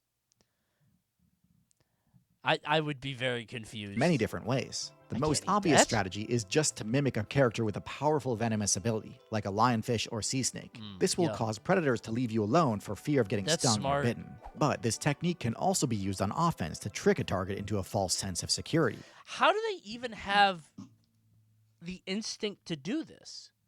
Right? Because they have to learn what that is, what a snake is, and the striped one is venom. Smart? Yeah, but it's not like they're getting bit by... Like, how do they know stripes equal danger? And then they pretend to be the striped danger thing. You get what I'm saying? Like, game sense? Is it just instinct? Is it like... I don't know. It's interesting to me. By mimicking something less dangerous like a starfish or flatfish. Now, while this is all extremely impressive, it's worth noting that the Mimic Octopus's options are fairly limited. It's most effective at mimicking characters that already share its black and white stripe appearance. When it attempts to mimic something else, it's admittedly a lot less convincing. And if their disguise fails, their below average base stats leave them in a pretty vulnerable position Ow, should an enemy stop, attack. stop. A high skill, high reward technique, and one that deserves some pretty high recognition, but they're one that's weird. also I don't easy like- to overestimate. I don't It's like clever, how long but not the legs quite are. broken. It's weird to me. Okay, we've finally reached the S tier. Strange, man. If you've watched up until this point and are enjoying the video, I'd really appreciate it if you took a second to subscribe to the channel. Thanks. I already done did it.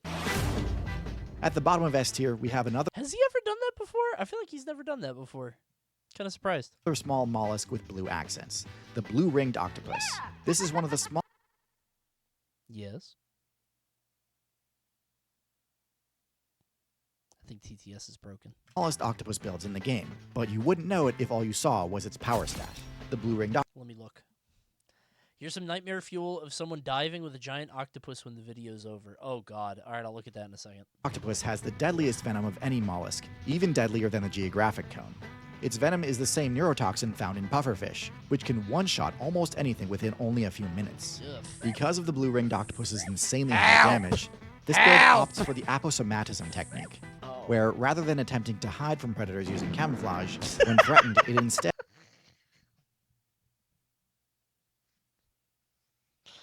I'm a fucking child. I'm a fucking child, man. where rather than I was just thinking to myself, like, wow, that fish looks stupid. Look how dumb that fish looks. And then he... attempting to hide from predators using camouflage, Dude, he turned into it. He hit him with the ink, and then he turned into ink. I can't see nothing. Holy shit, man. That's so funny. I don't know why. He does a cartoon blink afterwards. Has to grab his fin, put it back on like Daffy Duck. aposomatism technique. Holy shit, where that's rather than funny. attempting to hide from predators using camouflage, when threatened, it That's so stupid. instead boldly I'm such a asserts its kid. presence with vibrant neon blue markings all along its body. Yeah. In doing so, it is essentially flexing on other predator players, saying it has Don't no do reason to it. fear them and daring Don't them do to make it. a move. Eat me. This strat is common among players with powerful toxic abilities. No! And most players quickly learn that bright colors mean danger. Now, one of the usual drawbacks of this ability is that it dramatically cuts the player's own stealth stat. Yeah. While this trade-off Everybody makes sense sees when it comes to scaring off predators, if you're a predator yourself, this makes the task of catching prey harder, as they'll be able to see you coming more easily. Yeah. But because of the octopus's innate color change ability, the blue-ringed octopus is able to switch its intimidation ability on and off. That's crazy. Allowing it to remain stealthy when it needs to. Now, of course, because it's on the... Dude, life is so unfair. This guy gets to turn his venomous, like, hey, don't eat me thing on or off, and you're born as a slug. That's crazy, dude. I'm a slug without any shell, without any teeth, without any claws, without any legs, without any fins, and I'm just crawling on the floor. Meanwhile, this fucking OC character gets that blue rings that he could tell everybody not to eat them unless he wants to turn them off so he can eat other things. That's insane. Small side, there's always a chance an opponent could overwhelm the octopus and take it down before it had the chance to counterattack. But more often than not, this small octopus is turning the tide on anything that dares challenge it. While it's definitely a glass cannon, the blue-ringed octopus's incredible stats and unique ability to subvert one of its major weaknesses earns it a spot in S tier. I get it. And on the topic of subverting weaknesses, next in S tier we have the coconut octopus. The hell is that? This is the octopus build with the highest intelligence stat of any mollusk, and the Goodbye. only one that makes tool use a core going part to of bed. its strategy. The octopus's biggest weakness is its pathetic defense stat, and this was actually a direct nerf to overpowered cephalopod builds of the past. Many cephalopods used to have thick, sturdy shells like other mollusks do. Way back during the Ordovician remember expansion, them. They were by using their Evo, incredibly Search high for intelligence Eden on and the tool Super use ability, Nintendo. the coconut octopus is able to regain access to heavy armor by equipping the shells of defeated scallops and clams. This makes them much less vulnerable to being picked off by a random attack from a fish or bird. Again, how does he know that? Why does only the coconut crab know that? Or the coconut octopus know that? Why can't the other octopus, like, I know how to do this, now I'm a coconut octopus? If they're that smart, what kind of instinct is that? In addition, kind of similar to the mimic octopus, most players don't have their guard up around a clam, so the shells also provide excellent cover to ambush opponents from. And after scoring a win, they can retreat to the safety of their shell to avoid getting it stolen, similar to leopards dragging their food up into trees to avoid hyenas. But shells aren't the only tools the coconut octopus has learned to incorporate into its combat repertoire. Using its water siphon, it can also launch debris at fish, making them one of the only builds in the game with access to a ranged attack.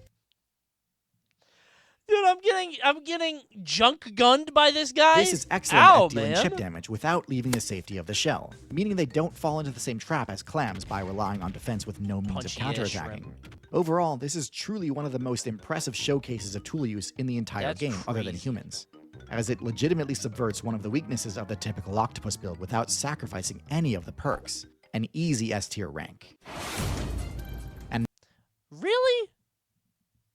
I didn't realize that we hadn't seen him yet. I didn't know he was number 1. Now our final S tier, the cuttlefish. The cuttlefish has a number of impressive stats. He loses to the vanilla paste every time. Including quite literally the highest stealth stat in the game. It has the most advanced version of the color change ability, and is able to swap between colors at such an incredible rate that it can basically animate its skin. This means that in addition to standard camouflage, the cuttlefish can also use its appearance to confuse and hypnotize its prey, or startle and intimidate its predators. Oh my though it may not have the ability There's a TV in the ocean! to fire projectiles There's a like TV the coconut in octopus. here, man! Its grappling arms give it a deceptively long reach, often catching players off guard and setting them up to get comboed into the cuttlefish's venomous bite. Even though the cuttlefish has no abilities which buff its defense, actually landing a hit on this agile and mesmerizing character is genuinely one of the most difficult things in the game. Their speed stat is a lot closer to that of a squid than an octopus, even though the rest of their abilities all align much more closely to the octopus. It's weird that they got, like, a skirt around them, right? The cuttlefish combines the most powerful elements from both the squid,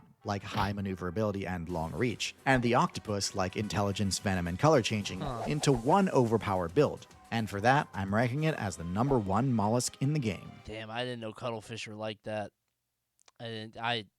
I still would not want to be any of these creatures. They're all miserable and they're in the ocean, which is a hell place. And that's the tier list. Overall, the viability of mollusks is super inconsistent. Best cephalopods are truly busted, but the faction is also filled with a lot of suboptimal jank and AFK farming. I can't get it off builds.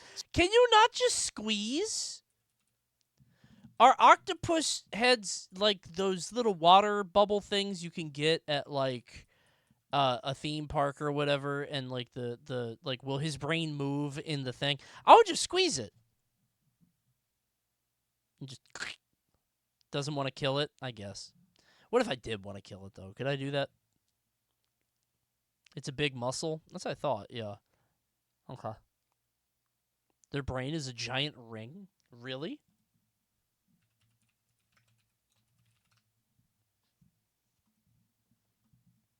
Like a hoop? Central brain.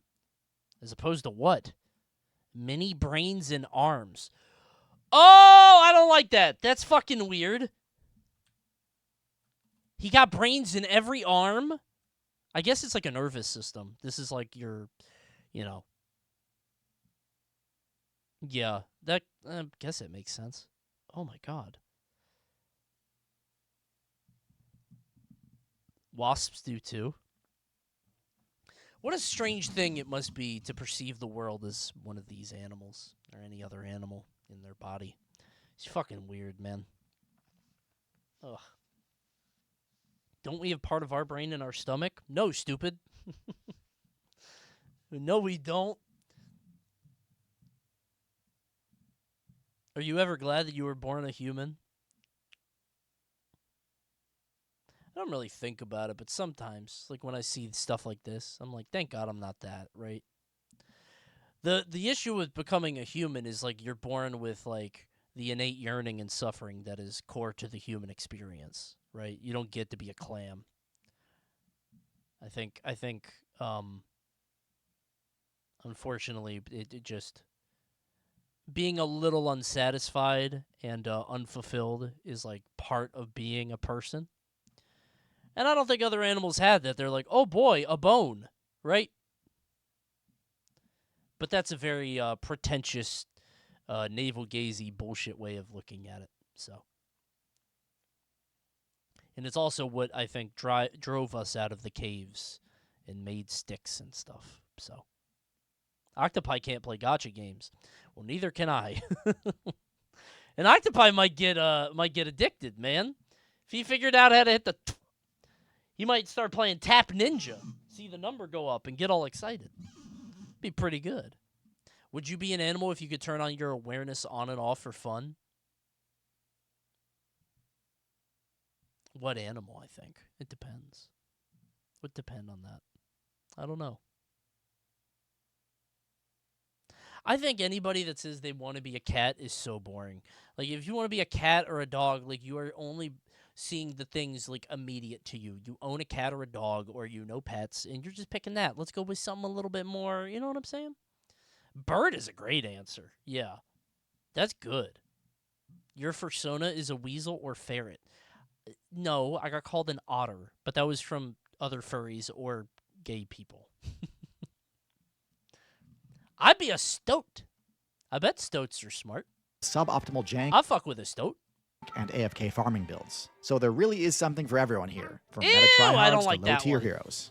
Now, knowing which traits and abilities to invest in can be a difficult choice. Luckily for you, I've partnered with the game Cell to Singularity to provide you the perfect Wait, I've played this game. He has a sponsor for this? training simulation. This game is pretty good, actually. Cell to Singularity. Yeah, I've played the shit out of this game. It's an idle game, but you but you like invest in different things like this. It's pretty good. You evolve, yeah. Scientifically accurate, non-fiction idle clicker game. Yeah, I like begin this as game. a single cell and have to Wingman Bounty. Lock traits to evolve your biology. This is a perfect collab for him. That's awesome.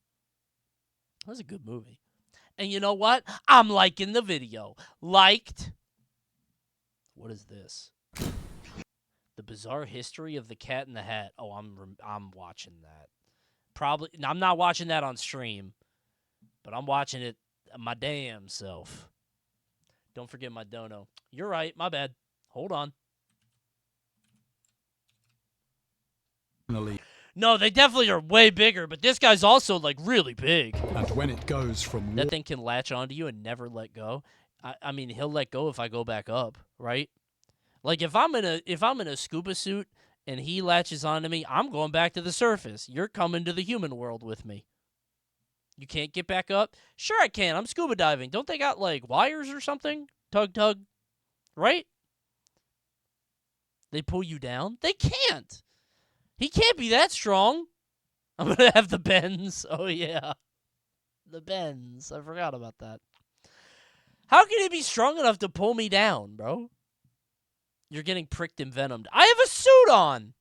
I'm squeezing him. I'm going to give him the double hand twist like that. Saw it in a video once.